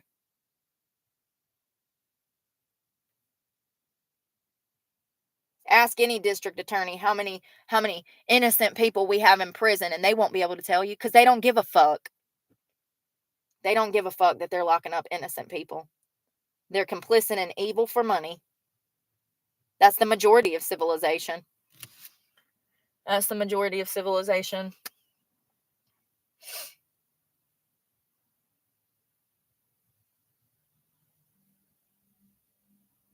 I want a Culliver's burger really bad. I texted my ex, you know, and of course he's got to hit me with, well, when are you going to come see me? Like I'm going to come back home to that bullshit. Motherfucker, never. Never. After what my uncle did to me, and then this son of a bitch, I have complete distrust for any fucking male. I have zero fucking desire to be around any fucking male. I don't know why you would think that I would want to come visit your bitch ass. The last time I visited you was fucking 4th of July. Remember that? And he called the cops on me? Remember that? Fucking abusive ass son of a bitch. You're not allowed to work. You got to come to me with your hand out every fucking day asking for $20 for gas or $20 for fucking food. But 6 years ago when I was on drugs, you had no problem providing me with over $300 a day in fucking black tar heroin so I could kill myself. Fuck that. I will never go back to that.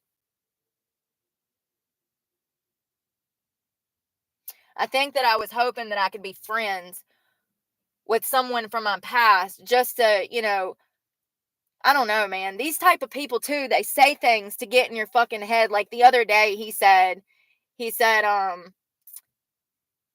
don't know what we were talking about, but he's like, yeah, I just want to tell the whole world how much you love kids and how good you are with kids and how great you are with kids. And like, he's like, I'm always bragging about how great you were with the kids because he has grandkids and blah, blah, blah, blah, blah. And it's stuff like that mentally that holds on to the victim, because what he was really saying was, I know you're not a child abuser, Brooke. I know that what happened with your daughter, because he was around for that.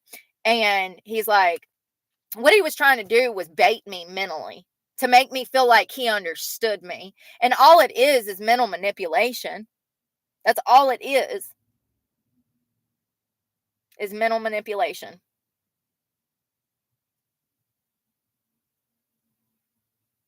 It's just crazy to me to act like you got somebody's back and then fucking abuse them. It's just crazy. I could never treat somebody like that. I've never treated anybody like that. I've never been abusive to any of my ex-boyfriends, ever. They were all abusive to me. Every single one of them. Every single fucking one of them. They all cheated. They all fucking lied. They all were fucking strippers and everybody else behind my back.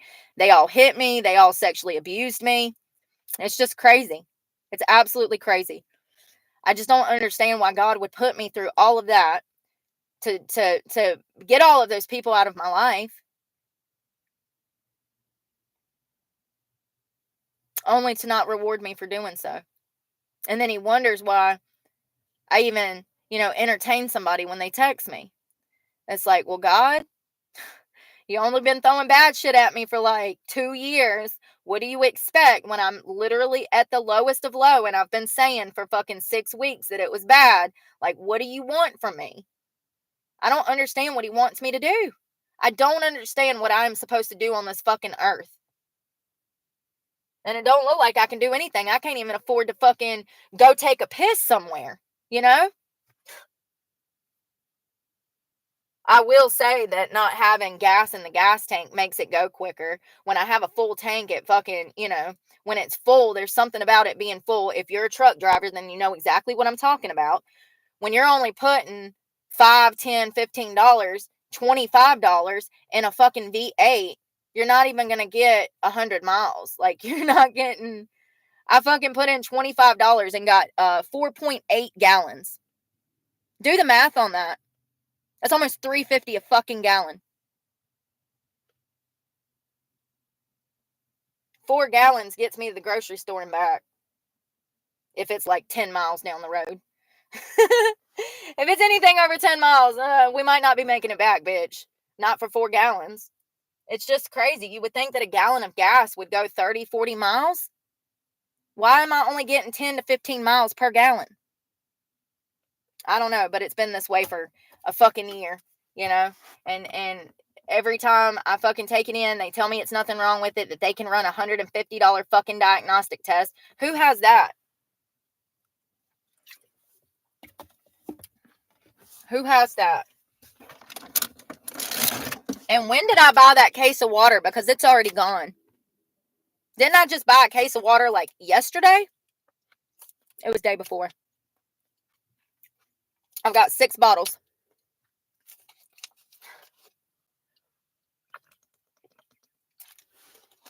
I think it was yesterday. It was day before yesterday. It had to have been. 6 bottles of water and nothing that I need. And I'm so fucking hungry. I could eat a whole extra large Papa John's fucking pizza to the face right now. And this is how it's been for 2 years. Every fucking day. How am I going to shower? How am I going to eat? How am I going to get to this job interview? I'm not doing any more job interviews. I just had a text message from a guy. I'm not even responding. There's no reason to. I can assure you that if somebody was going to hire me, they would have done it. And why are you texting me at 8:30 at fucking night? Like, I'm usually in the bed right now. The only reason I'm not is because I'm hungry and running on fucking mania from stress. It probably doesn't help that it's a full moon and I'm about to have my period. I literally, when I go through not being able to have enough money to put gas in my car and eat, it makes me want to die. I couldn't imagine being on the streets feeling like this, like I did for those 2 days. You would off yourself. I couldn't make it. You would find me hanging from a lamppost. Absolutely, if I didn't have my truck right now, because of the unsafeness. Like, I walked through a Bojangles parking lot and had like 6 guys trying to stop to pick me up. It's not only dangerous, but I couldn't imagine living with that fear and trying to sleep out here. I would absolutely have to fucking kill myself. I could not live like that. And that's where I'm headed, because I have no way to make my truck payment. I have no way to pay anything.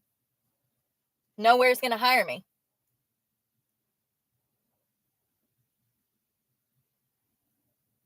There's the pizza guy. I wish he'd give me a pizza. Seriously. Always going to get him a Starbucks. Must be nice. Must be nice.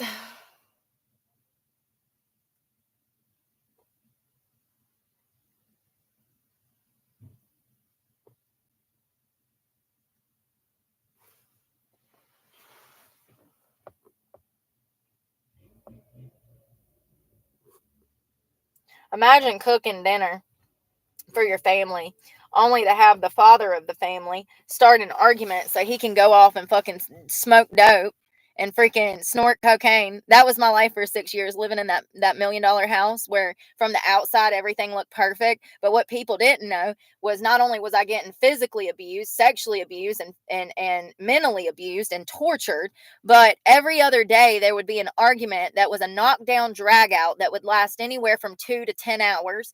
And it was because of his drug problem that I didn't know he even had. He was doing coke behind my back all the fucking time and would go missing. Missing. When I say missing, I mean like missing for days. And like he would be at the club. He'd be at the club. It's a strip club. Tooting it up. Fucking everybody in sight. Coming home screaming at me. I remember one time he got right in my face and he was like, he wanted to have sex and he was high. And he's like, I want my sex right now. Screaming at me. Like, who wants to have sex with you when you're literally violent as fuck? I forget about these things and I need to remember these things, and that's why I'm talking about them, because I don't ever want to go back to that type of life again. I'm better off starving to death. Seriously, I'm better off starving to death. I can't believe I even spoke to him, honestly. You know, his daughter just had a baby and I liked her, and like, you know, I don't know, man. It's crazy how you wanted to own me as property. It's just crazy. That's all I ever was a piece of property to show off, an ornament to take around to family dinner, an ornament to take to your Christmas dinner at fucking work, an ornament to show off at your fucking fancy ass strip club, an ornament to show off to the fucking neighborhood, the $1 million house we lived in. That's all I ever was a fucking ornament, something to own, something to possess. And that's all I ever would be. Because those type of men, like my ex and my abuser, that's how they view women. They don't view women as individuals with souls. They view women as personal property to fuck and abuse whenever they want. Plain and simple. And that's all you'll ever be. If you're in an abusive relationship, honey, just know it's not going to get better. It's only going to get worse until he ends up killing you. Statistically speaking, your chances of dying are greater in that relationship than being out here on the fucking streets. Yep. Statistically.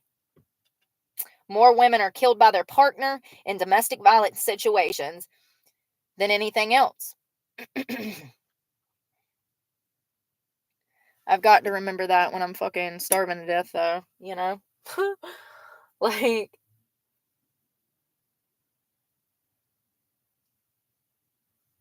so I had actually broke up with him and got clean.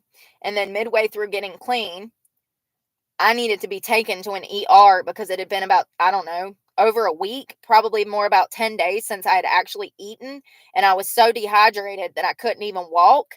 And it was a life or death situation. Absolutely, it was. It was. It was a life or death situation. And I'll tell you how I know. Because when he finally got me to an IV drip lab, which they give you saline and vitamins and shit, the lady kept poking me and she couldn't find a vein. And I mean, she probably poked me, I don't know, 10 to 20 times before she finally put the needle down and she grabbed my hand. And I'm literally shaking. I'm like throwing up in a bag. And she's like, honey, I can't find a vein.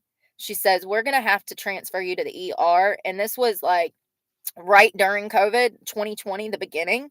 She says, we're going to have to transfer you to the ER. They're going to have to sedate you and go through your neck because you were so severely dehydrated. I can't get a vein on you. She said, this is seriously concerning. She said, I've never had this happen before. And I told her, I said, I'm coming off of heroin. Please find a vein. I said, I'm willing to do anything. I don't want to go to the ER. I said, I'm not going to the ER. I will die before I leave here or before I go to the ER. And she kept poking me. And I told her, I said, please be patient. Like, I'm being patient. And I'm coming off a heroin, girl. Black tar. Not no bullshit fentanyl. And I'm not trying to say that. Yeah, I am, actually. I am. I'll never understand it. I'll never understand why people are addicted to fentanyl because it doesn't even get you high. But whatever. Whatever. She finally got in the back of my hand right here, but I had to hold my hand like this for like an hour while the IV dripped in me. And she finally found a vein. And thank God for her because I felt better. But because of that, because he came and got me and played doctor for the first time in 6 years, I guess I felt like he tried to help me. But that's not the truth.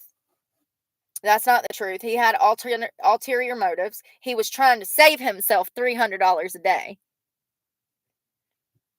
That's all that was. He didn't want to have to afford my dope anymore because he wouldn't let me work. He forced me to not work. I wasn't allowed to work. Anytime I tried to get a job, it would start a fight. And he straight up told me when we got together, you're not working. So, it was non-negotiable. I would have been kicked out on the streets if I got a job because I wouldn't have been up his ass all the time because he worked from home for the Pentagon. So he had all this free time and he wanted a companion. I don't even know what I saw in that son of a bitch. I mean, I truly loved him. I really did. I thought that life was going to be completely 360 different than what it was once I got with him. When I met him, I had this illusion of what our life could be like. And then when we actually got together after like 6 weeks, I'm like, wait a second. Well, he does take care of me. He does care for me. Ain't it amazing how stupid you are when you're like 25, 26? Like, I genuinely look back and I don't even think I was obviously I was shooting heroin, so I wasn't in my right frame of mind. But fast forward 4 or 5 years, that's when I was like, this is not a normal relationship. Like, this is not a normal relationship and it's not okay. And that's when I chose to get clean, was like the 6th year. I was like, I'm fucking done with this. I just want to be clean so I can get the fuck out of here and have my life back and have some normalcy and not have to argue every day and not be gaslit every day and not have shit thrown at me every day and be fighting every day. Like, I can't live like that. It stresses me out so bad. People are like fighting with their spouses and shit. I heard 2 people on the beach earlier today screaming at each other bloody murder. And I was just like, God, that is why I'm single. Because I don't want to be with nobody that fucking talks to me like that. Because I don't talk to people like that unless they're abusing me. Fun fact. Yeah, if you're fucking abusing me, of course I'm going to scream and yell at you. Of course. Who wouldn't?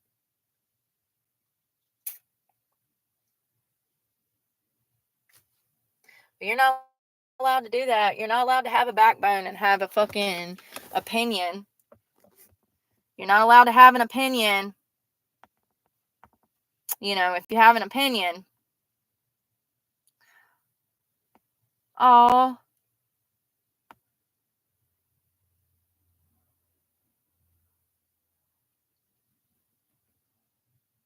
That don't even look like you. Sorry. God, I really wish they were. Oh, sorry, my freaking. Boost Mobile today said that they freaking. That girl tried to scam me, y'all. I called multiple locations and asked them if they would switch my phone from this one over to the other phone, the purple phone. And they said, yeah, free of charge. Then I needed to call the Boost Mobile customer helpline to figure out when my contract was up because I was looking at Metro to switch to see if it would be cheaper and it would be a better option. When I asked her when my account was up, she said the 22nd, and I said, okay. And I said, well, how much would it be to switch from an old phone to the same line from my Apple? And she said, oh, nothing. They can do that at a Boost Mobile store. So then I drove. There was one on the way to use the bathroom. I drove over there to the Boost Mobile store, and the girl tries to charge me $25 to switch, not for a phone. I didn't have to buy a phone. I already got 2 phones. Just one of them is for apps for YouTube. And she said $25. How much you want to bet me I would have paid that and she wouldn't even have gave me a receipt? She looked sketchy as hell, first of all. She shouldn't have been working in a phone store. She had 18 different colors in her damn hair. And wouldn't even get off her ass to help customers that were standing by phones because she was so big she was incapable of it. Why is this okay? Why are we handing good jobs to people that don't want to work? I want to work. I'd go into that store every morning, bright-eyed and bushy-tailed, ready to fucking smile in somebody's face and help them. And she looked like she was ready to slit her wrist behind the damn counter. I don't understand it. I know the service I get when I meet people, and it's shit. It's shit. These people are mad that I'm at the Starbucks. I don't give a shit. You don't own the fucking Starbucks, bro. You don't own the fucking Wi-Fi. Who died and made you the Wi-Fi police? This is only the second time I've even been to this one, and it was day before yesterday when we came here, remember? Thank you to Michael.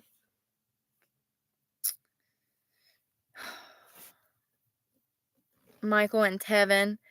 I think you changed your name. Oh, no, I see it at the bottom. Tevin. That's an interesting name. It's like Kevin, but a girl name. Wonder what's open this late. I don't know. I'm never up this late. Y'all, I wonder how people go in and steal stuff for dope every day. You gotta be high to do that, right? Like my anxiety, I just feel like that I would combust trying to rob somewhere. Seriously, I had this guy one time that tried to invite me on this in-home robbery shit, y'all. What year was that? 2007 or 8. This guy shows up. I was a teenager. I was a baby. And he's like got this blueprint plan to rob somebody's house for all of this jewelry. And I remember it was the sketchiest shit ever. I'm so glad that I didn't get involved in that. Like that could have been a really bad turning point for my life if I would have went through with like trying to rob these people. I look back on that and it's like scary because a home invasion gets you life in prison, honey. Like armed robbery, home invasion, you done kicked in the front door and robbed the whole family. Like you are going to jail for prison and for life. And not only that, think about the possible scenarios that could happen. First of all, these people that this dumbass was about to rob, he didn't never rob them, by the way, but the people that he was going to rob were known gun owners. Not only were they known gun owners, but they were highly skilled huntsmen. Probably one of the smartest things I ever did, right? Not say yes. Oh, God, here comes the cops. Did y'all see that? Did y'all see that blue light? He just pulled somebody. They're probably drinking and driving. That's okay. You can do that every Friday and Saturday night. Nobody blinks a damn eye. I freaking hate alcohol. I'm so glad I quit drinking. Yeah, once again, if you see me drinking, then I'm fucking going through it. That's another thing that's really striking to me is I go into these places and I'm looking for work and they don't want to hire me, but they want me to sit down and fucking drink at the bar. Screw you, buddy. Screw you. I don't want your freaking shots. I don't want your beer. I want a job. Every single bar I've been in, they've tried to get me to drink. Do y'all see the blue lights going behind me? I hope you ain't trying to tell me to move. You're going to have to come tell me to my face because it's a full moon and I'm on edge, buddy. I want to find some food. I wonder what's open.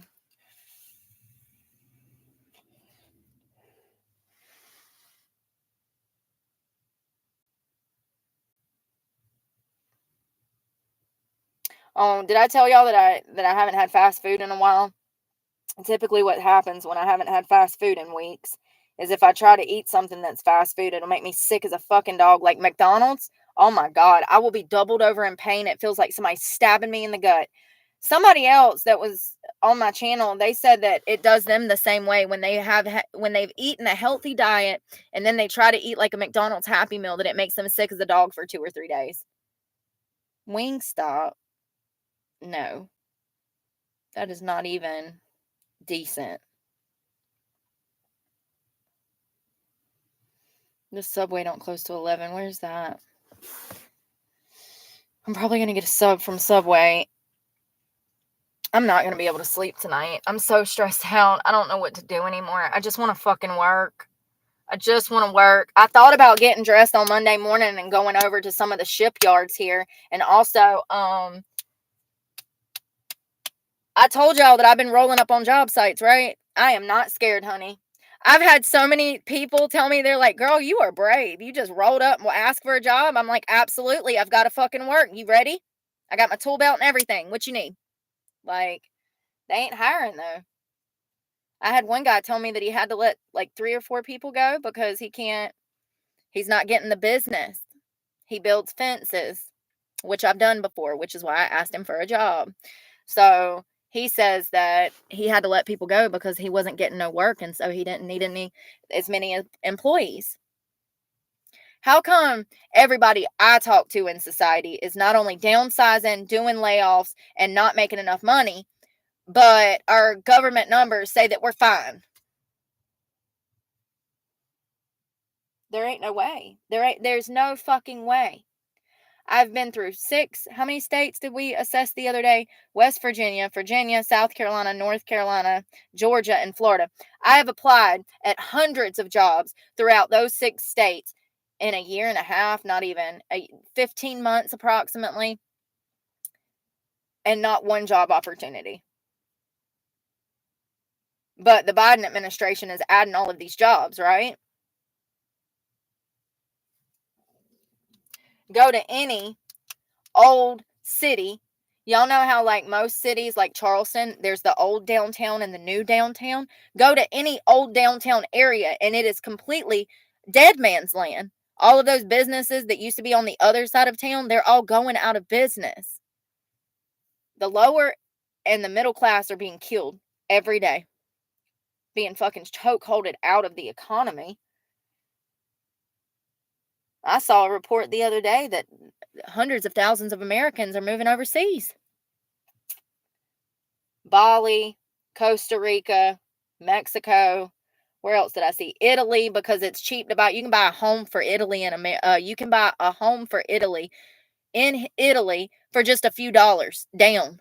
They are so desperate to get people in Italy that they are giving out money to get a house in Italy. And so a lot of Americans have taken up the Italian government on this, and they're moving to Italy to buy property because it's so expensive here and it's not there. And there's incentive to buy in Italy. Ain't that crazy? Is God trying to fucking... That's another thing I was thinking about. Is he trying to make me leave? Does he want me to leave the country? Because that's where I'm at. I feel like I have to. I feel like I'm obligated to, because they're not letting me work here. And in other countries, I could be teaching English. In other countries, I could be doing all kinds of stuff. I wouldn't be making as good money. But I guess it's not really about that.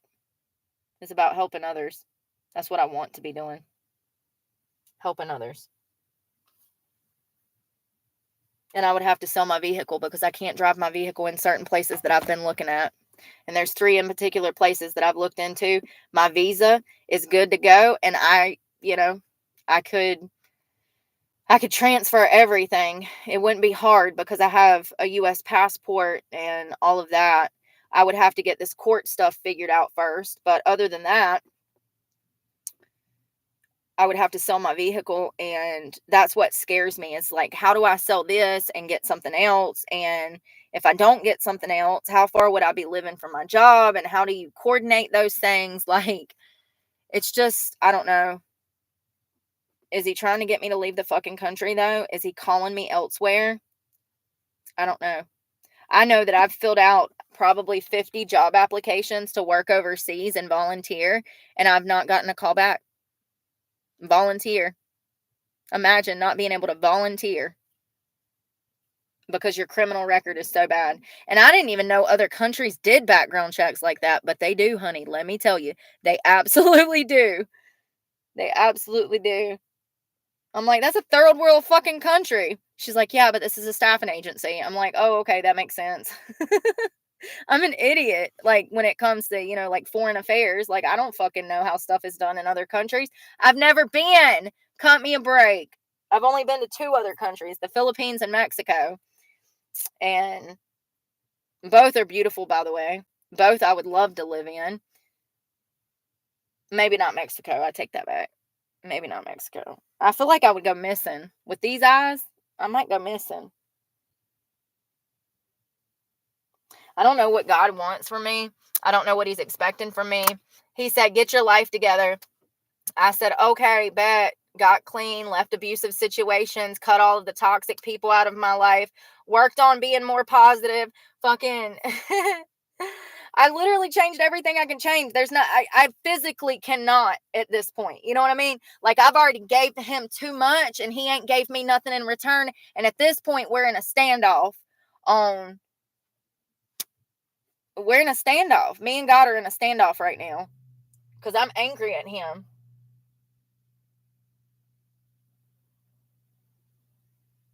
I'm angry at him. And when I go through these financial difficulties, it makes me question everything.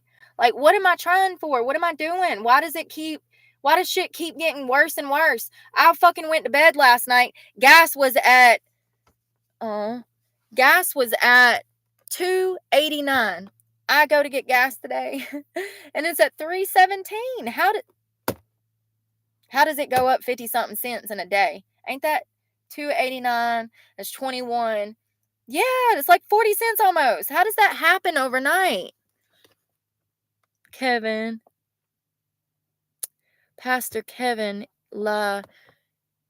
I will. Hold on. Let me find my phone. Thank you. I have been praying to God and I don't feel like he's listening to me. I don't understand. Some days I'm like, okay. Some days I just don't know.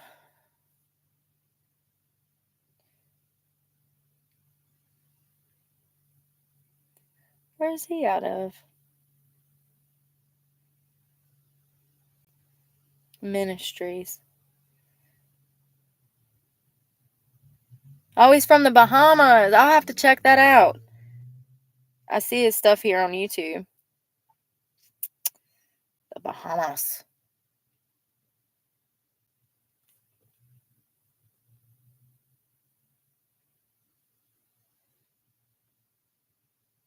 Understanding spiritual warfare.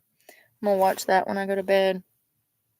I have to go through YouTube. Like, I have to go through the World Wide Web to even look at YouTube. And sometimes it doesn't even work now that I deleted the app. I didn't know that it was going to delete it permanently. It won't let me download it. It won't let me download it. So that's another issue that I have now is that it's just never ending, ain't it? It's just never ending. Every day it's something that's like, what am I trying for? I don't know. To stress myself out even more. I tell myself that I'm going to do all these great things. I'm going to stop smoking weed. I'm going to stop smoking cigarettes. And like, I want to. But how am I supposed to when I'm barely holding it together? Like, I don't think, people, that's another thing that we need to talk about one day is the effects of nicotine in the brain because, people that don't smoke don't understand smokers. And some of us never had a choice to smoke. We were born smoking. And when that's been your life, when you were exposed in the 70s, 60s, 50s, like I was to freaking in the 80s to cigarette smoke, your brain physically shuts down when you don't have tobacco, which is the crazy thing. Like, you literally get so flustered that you will blow up and kill somebody which is crazy, but it's happened. It's happened. There was a woman that shot her husband in my neighborhood when I was a kid. Apparently, they was arguing over a ham sandwich and a cigarette. It was her birthday. They had went out. This happened off of Highway 87 in Graham, North Carolina. I think she's still in prison. She had like a 1-year-old daughter who she had sent with her mother. They went out partying, come home. He's smoking in the house or something. I can't remember. Either he was smoking in the house or she wanted a cigarette. I don't remember. But there was a ham sandwich involved. Either he wanted her to make him a sandwich and she said no. I don't know, you guys. All I know is she shot and killed him. But it was known that he beat the hell out of her all the time. So should she have went to prison?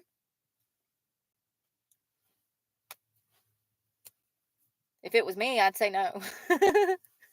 It was rumored, like everybody knew that he was highly abusive and toxic towards her. It was no secret in the neighborhood that it was a domestic violence situation. And she pulled out a damn gun and shot him like 5 times. And because of the fact that she shot him that many times, they gave her a prison sentence. They said that I remember my mom telling me that the court felt like she shouldn't have shot him that many times. But how many times did he black her eye and almost knock her teeth out and leave her with a bloody nose before she got drunk enough to actually do something about it? I'm not saying she should have shot and killed him. It was the father to her child. She should have absolutely packed up and left. But from my understanding, she didn't even have the opportunity to do that because he had done got his teeth so far in her, she had no leg to stand on. She had to stay. She had to stay. Where was she supposed to go? Her mom and daddy ain't gonna let her live there, and I don't know, but I'm just saying hypothetically, if her parents ain't gonna let her move in and she doesn't make enough money to fucking move in anywhere, you think for a moment that there's a shelter, you're sorely mistaken. There are no shelters for women to go to for DV situations unless they have multiple kids and they qualify for subsidized housing. When it comes to regular Joe Blow, Sandy, Sandra over here, nothing is done for them because A, they don't have children, or B, they make too much money, or C, the situation wasn't deemed bad enough to actually get resources for.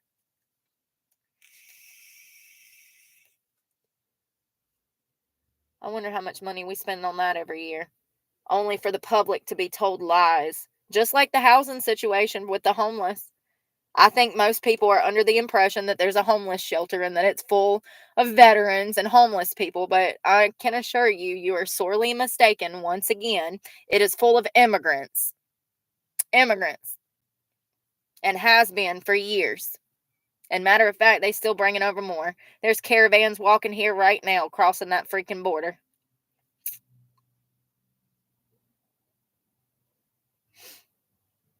And everywhere I go, I see people with nicer shit than me not working. And I'm just like, how? How?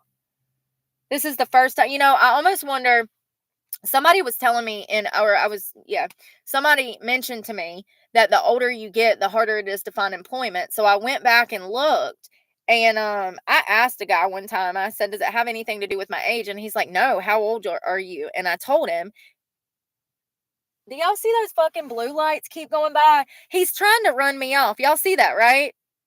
He's trying to run me off. He can suck a dick. How about that? How about it is not the night? I literally bother nobody. I'm sitting in my car on the internet. He done went by how many times flashing them lights? The cop. Did y'all not just see the blue lights? Go back and watch. He's done been by like 3 times. Like, that's the shit I'm talking about. So apparently somebody at Starbucks has already called the law. They're mad that I'm using the Wi-Fi. And he keeps driving by, flashing them blue lights to get my attention, to get me to move on. That's exactly what that is. Welcome to living in your car. And yeah, I have been here for 2 hours. But like, come on, man. You really want me to spend $12 on a cup of cake just to be able to access your Wi-Fi? Like, man, give me a break. I'm so sick of society. Who does Starbucks think they are? Y'all act like y'all were the baristas of the world. Y'all got shit in a cup. You ought to be glad that I'm here freaking advertising for you. Half the people y'all have come in there have done lost their damn noodles. At least you got somebody sane on your property for once. Yeah, stressed and spastic, but not insane completely. As I fucking rationalize with the Unabomber this morning. As I empathize with a mass murderer, a fucking serial killer. I'm not insane. Certifiably.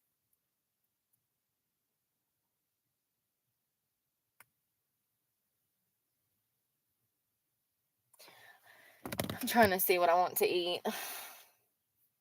I think I'm going to go back to that gas station and get a pizza because they said that they have a $6 pizza that is a whole pizza, but it said personal pan. So are we talking Pizza Hut personal pan or are we talking Blue Rock Pizza personal pan? I need to know. I got questions. I mean, at this point, I'm not going to no like restaurant because like there's 1, 2, 3, 4, 5, 6, 7. It's all pizza. Oh, you looked up pizza, you dumbass.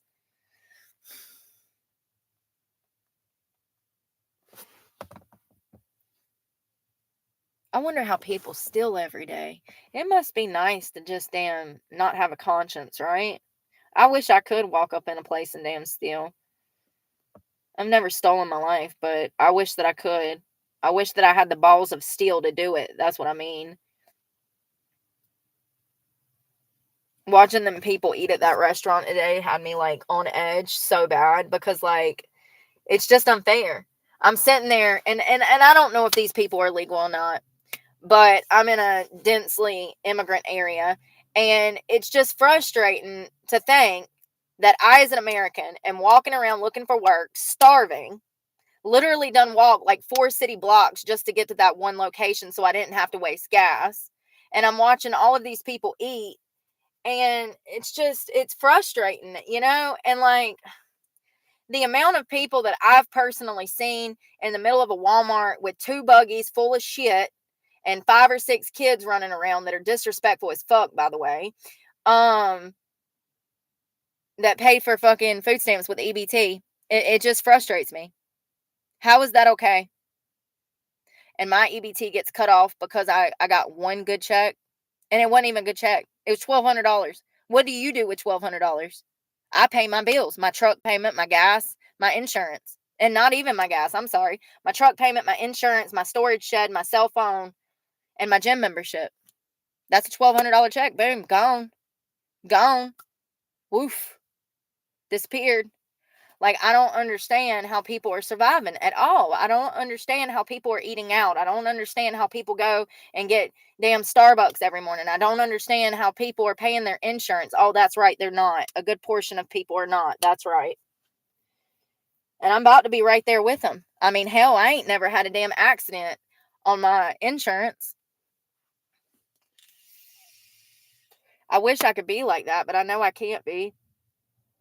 I know I'm a fucking somehow have to end up paying it, or I'll have to stay off the road because that's just who I am. I live the right way, and that's what's fucked up. How is it that I do all the right things and my life still looks like this? Choose to pay your insurance over eating and your life still looks like trash. Like, nowhere's gonna hire me. Why have I just need to stop. I just need to stop looking for work and wasting all my money. If I just sit on my ass, maybe things will get better. We're gonna try that next week. Starting tomorrow. Thank you, Michael and Tevin. I'm gonna use that money to eat and only shower. Eat and shower. I am gonna put $20 in my gas tank because God knows I didn't put 25 in today and it's almost back on E. And next week, I'm going to completely consume myself in YouTube. Maybe some different stuff. Maybe switch it up. And I don't know. If y'all have any ideas on stuff that you would like to talk about or learn about or have an interest in, drop it in the comments because I'm interested in anything you're interested in. Seriously, I'm literally interested in anything. You can start a conversation about anything, and I'll be right there with you. Gift of gab. That's another thing that my ex said. He's like, God, you're into all kinds of crazy stuff. He's like, well, you've always been that way. He's like, you've always had a huge interest in learning. I'm like, yeah, but once again, I think that that's the main reason that we talk to people from our past is because they actually know us. And, him saying things to me like that roped me into the conversation. And it's just best to cut people like that out of your life because they've already shown you their true colors. And it's crazy that I don't pay attention to the fact that he kept me high for so many years just to have power and control over my life, to continue to have access to me for sex and whatever else need he needed, laundry, food, that motherfucker never cleaned. That was all me, hosting Thanksgiving dinners and 4th of July's, that was all me, so like, I need to remember that this is a person that gave me the tools to harm myself so that they could also get high. You know what I mean? So that they could have power and control over my life. But once again, I entertained conversation because of what he was saying to me. It sucks that the only people that truly know me are people that abused me. Like, for instance, my abuser, he's the only person that knows that I didn't hurt my daughter because he was with me. He knows where I was at. He can vouch for the fact that I was at work the night she fell and broke her arm. She wasn't even in my possession when she got hurt. And he knows that. And because of that, I think that I hung on to that, to my uncle, because number one, it was the only family that I've known since my mother died. And also because of the fact that he was a witness to the fact that I never harmed my daughter. And he knew that. And he would use that to his advantage and say things. He's like, oh, I know that's bullshit. I know you didn't do it. Da da da da da da da. And I allowed that person to stay family for longer, thinking that it would help me in the long run, prove my case. And in all actuality, it was a form of manipulation to hold on to me, to have access to me. Some people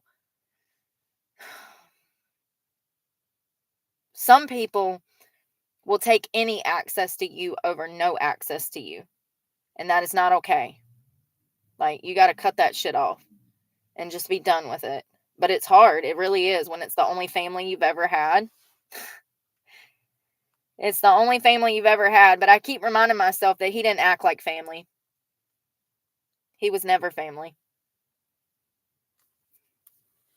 You have to remind yourself, of the reality of the situation. People, once again, that love you will never hurt you. And good people are incapable of even behaving that way to start with. And that's a fact. That's a fact. That's something that I've learned the hard way.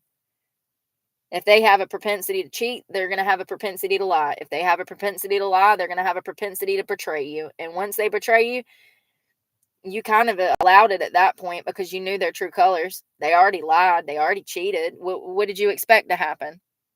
You thought that they were going to straighten up and change? The majority of people don't change, nor do they have a desire to. They will never. They will continue to be that crappy person that they've already shown you that they were. And that's why you just have to get out immediately. I look back at several relationships and I'm like, girl, you saw it the first few weeks, but you just drove by them red flags like they was welcome signs. Like they was welcome signs. And I just want to be clear that me living out of my car is a combination of leaving my ex, quitting a job, and the economy. And also because I got clean. Because once I got clean, I couldn't go back in those strip clubs like I used to. There's just something about strip clubs, y'all, that repulses me to the core. I can't believe I ever was in those places. The longer that I'm away from strip clubs, the more I recognize how detrimental they were to my thinking, to my life, to my future. Those places are not good. It's not a good environment. And I've known that for a while. But they're shitholes. And they're going to continue to be. And, you have a better chance of getting shot and getting high than actually making money nowadays. And that's the truth. That's the truth. Those poor girls think they're making money, honey. I don't know what $40 does for you, Becky, but once again, that doesn't even give me half a tank of gas. Becky done serviced 2 people and still can't fill her gas tank up. Ain't that a damn shame? She done slept with the whole club on her lunch break and still ain't got money for food. Like, it's wild. It's crazy. It's crazy. I'm so glad I left those places. I don't know what I'm going to eat. I guess I'm on the damn. I wonder if that Wendy's is still open. That's cheap, right? How much is a damn junior bacon cheeseburger nowadays? And hell, you'd have to eat 2 of them to fill up. Oh, they got a biggie bag. I don't know how that's going to react with my stomach, but I'm going to try it. I'm scared of McDonald's because it makes me... I think it's the formaldehyde in the French fries. It's got to be, right? The formaldehyde. Did y'all know that? I know. Wild. So what do you get? You get a junior bacon cheeseburger or a chicken sandwich. Ooh, I can't eat that kind of chicken. A junior bacon, a 4-piece nugget, a hot fry, and a small drink. I don't need the drink. It's $5 for all of that? I'll believe it when I see it. Jesus Christ. Y'all. Do y'all know how many calories is in a freaking junior bacon cheeseburger? Almost 1,400. I did not know that. I mean, it's not bad. It's probably what I need since I haven't eaten today. I mean, I had a cup of protein and a cup of oatmeal, and that was at like 11 a.m. So I could just... No, that was first thing this morning. No, I had the protein before I went live. And then for lunch, I had the oatmeal on the beach. Trying to clean out my truck.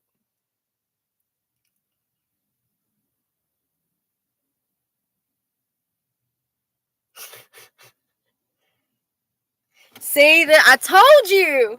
Somebody said, this was 4 weeks ago. Somebody said, I just bought a $5 biggie bag and it's a scam. It came out to $9.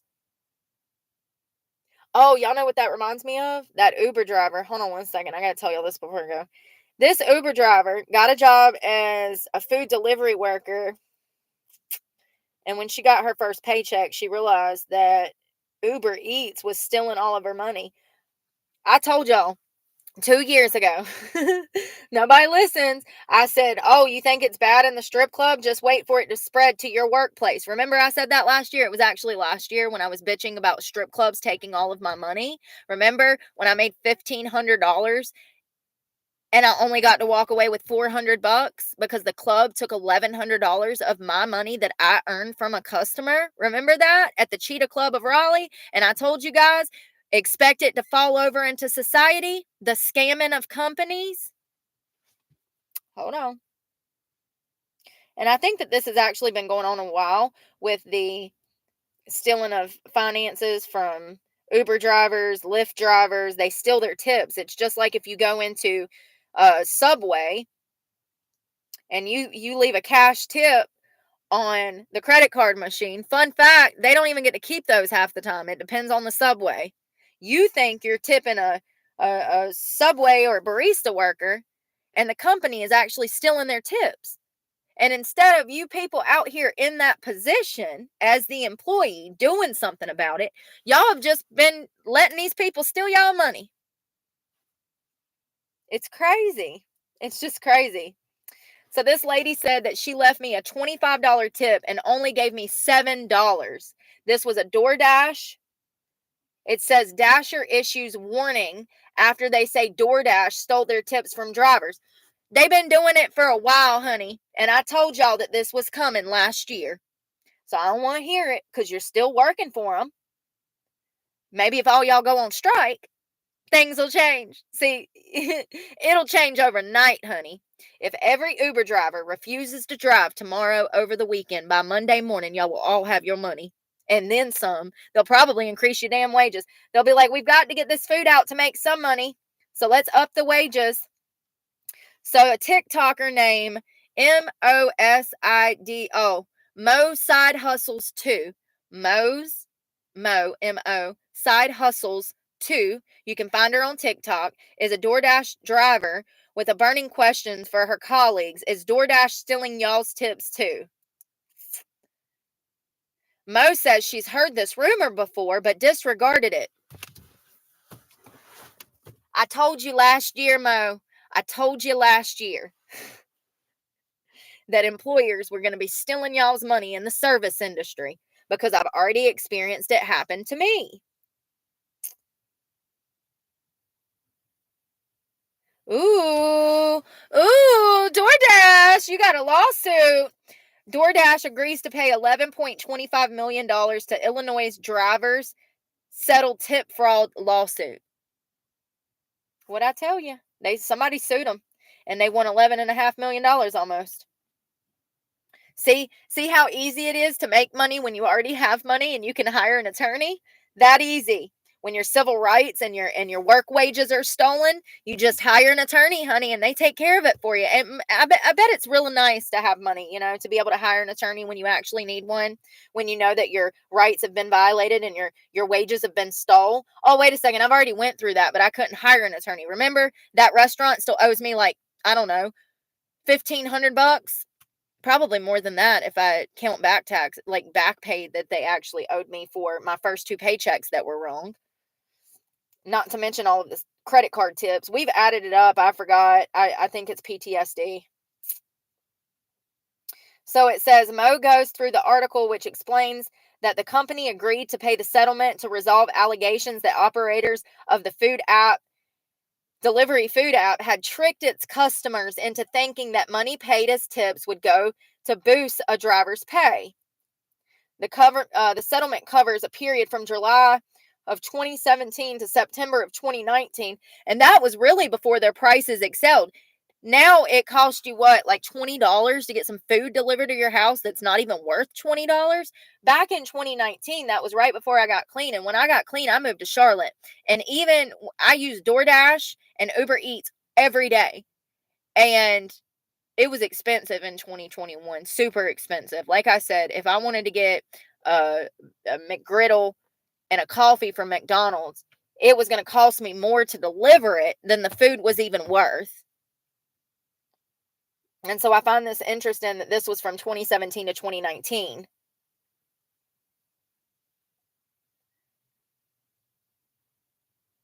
When the government claims the company used customer tips not to supplement driver income, but to subsidize its own contributions to drivers' guaranteed pay. Essentially, what happened is DoorDash lowered its contributions to driver pay by the amount of the customer's tips. That meant that DoorDash saved that money and the drivers still earned the same base pay. So you're getting $10, Mo explains, but they're paying you less, and the customer is paying more of your wage. I don't know, you guys. I'm always positive, but shame on you, DoorDash.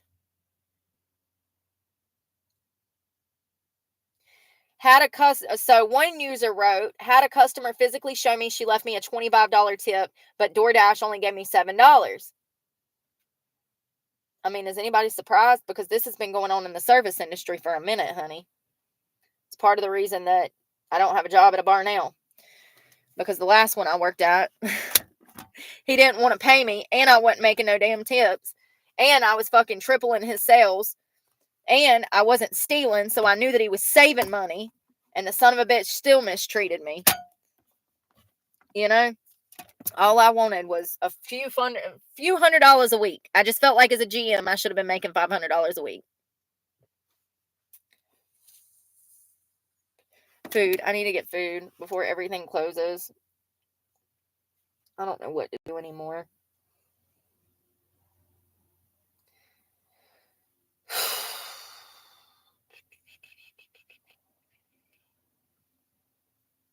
I wonder if they need I don't know.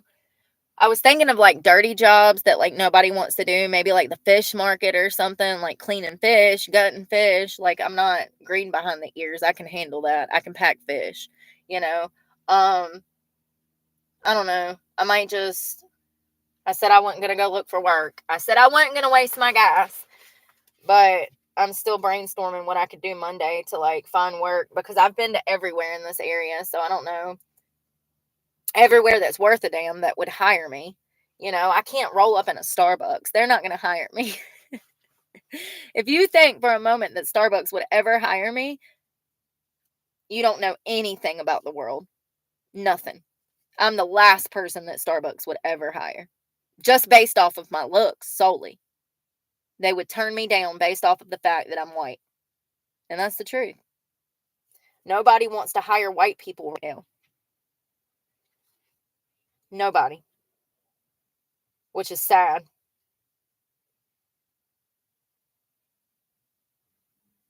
It don't matter where you go either.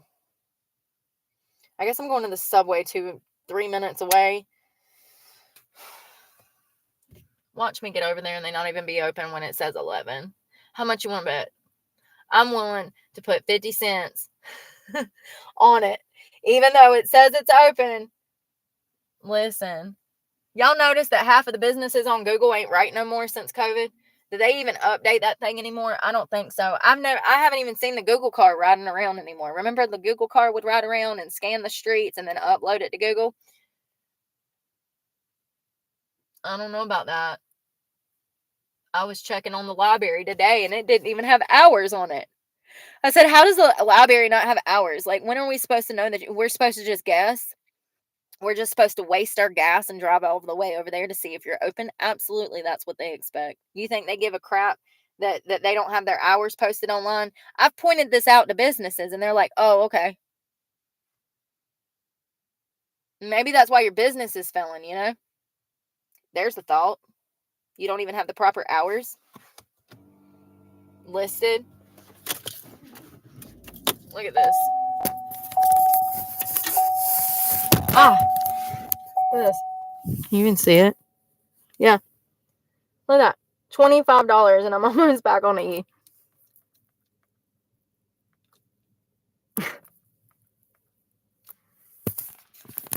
I mean, honestly, maybe I should have just ran it off on in the water or something. I got gap insurance.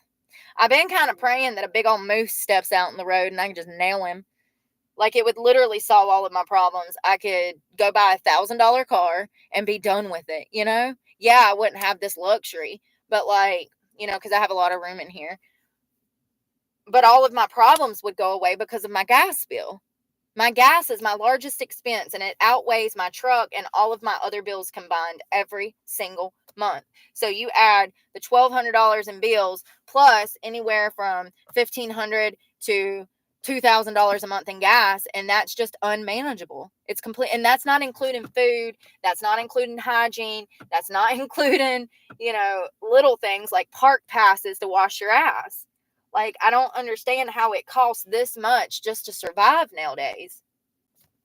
It's frustrating. And every expense that I've cut, you know? Like, I can't cut any more expenses. I did that last year and I like to died from starvation. So, I don't know. I'm so frustrated. And honestly, I just don't even want to be on earth anymore. Like, I'm so exhausted from fucking surviving every day that I'm just burnt out. I'm burnt out. I'm burnt out trying. I'm burnt out hoping.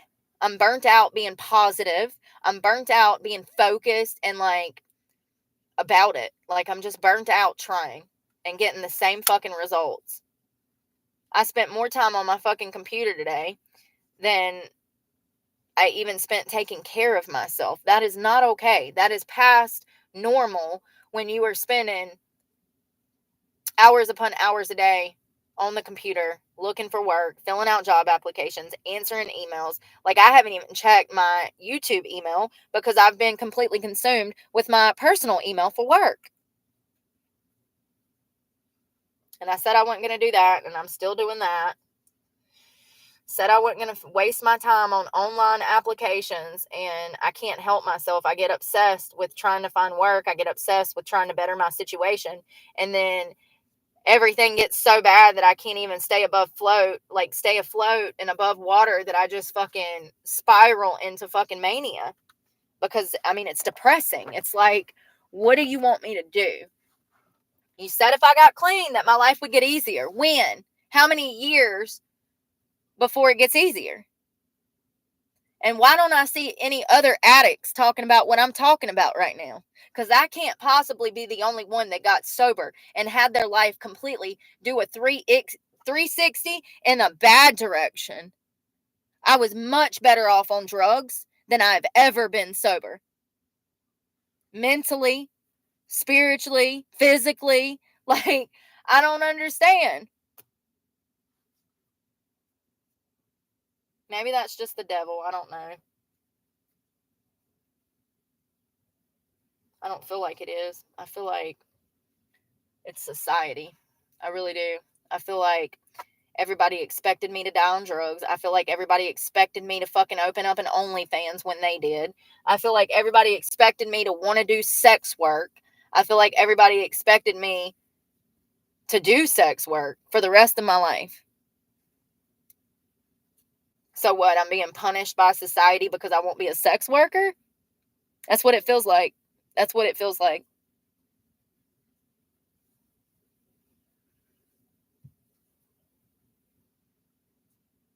It's fucked up.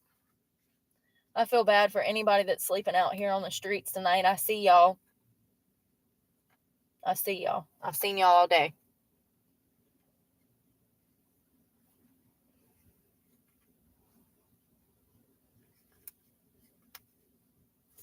I guess I'm going to fucking Wendy's. Or what did I say? Subway.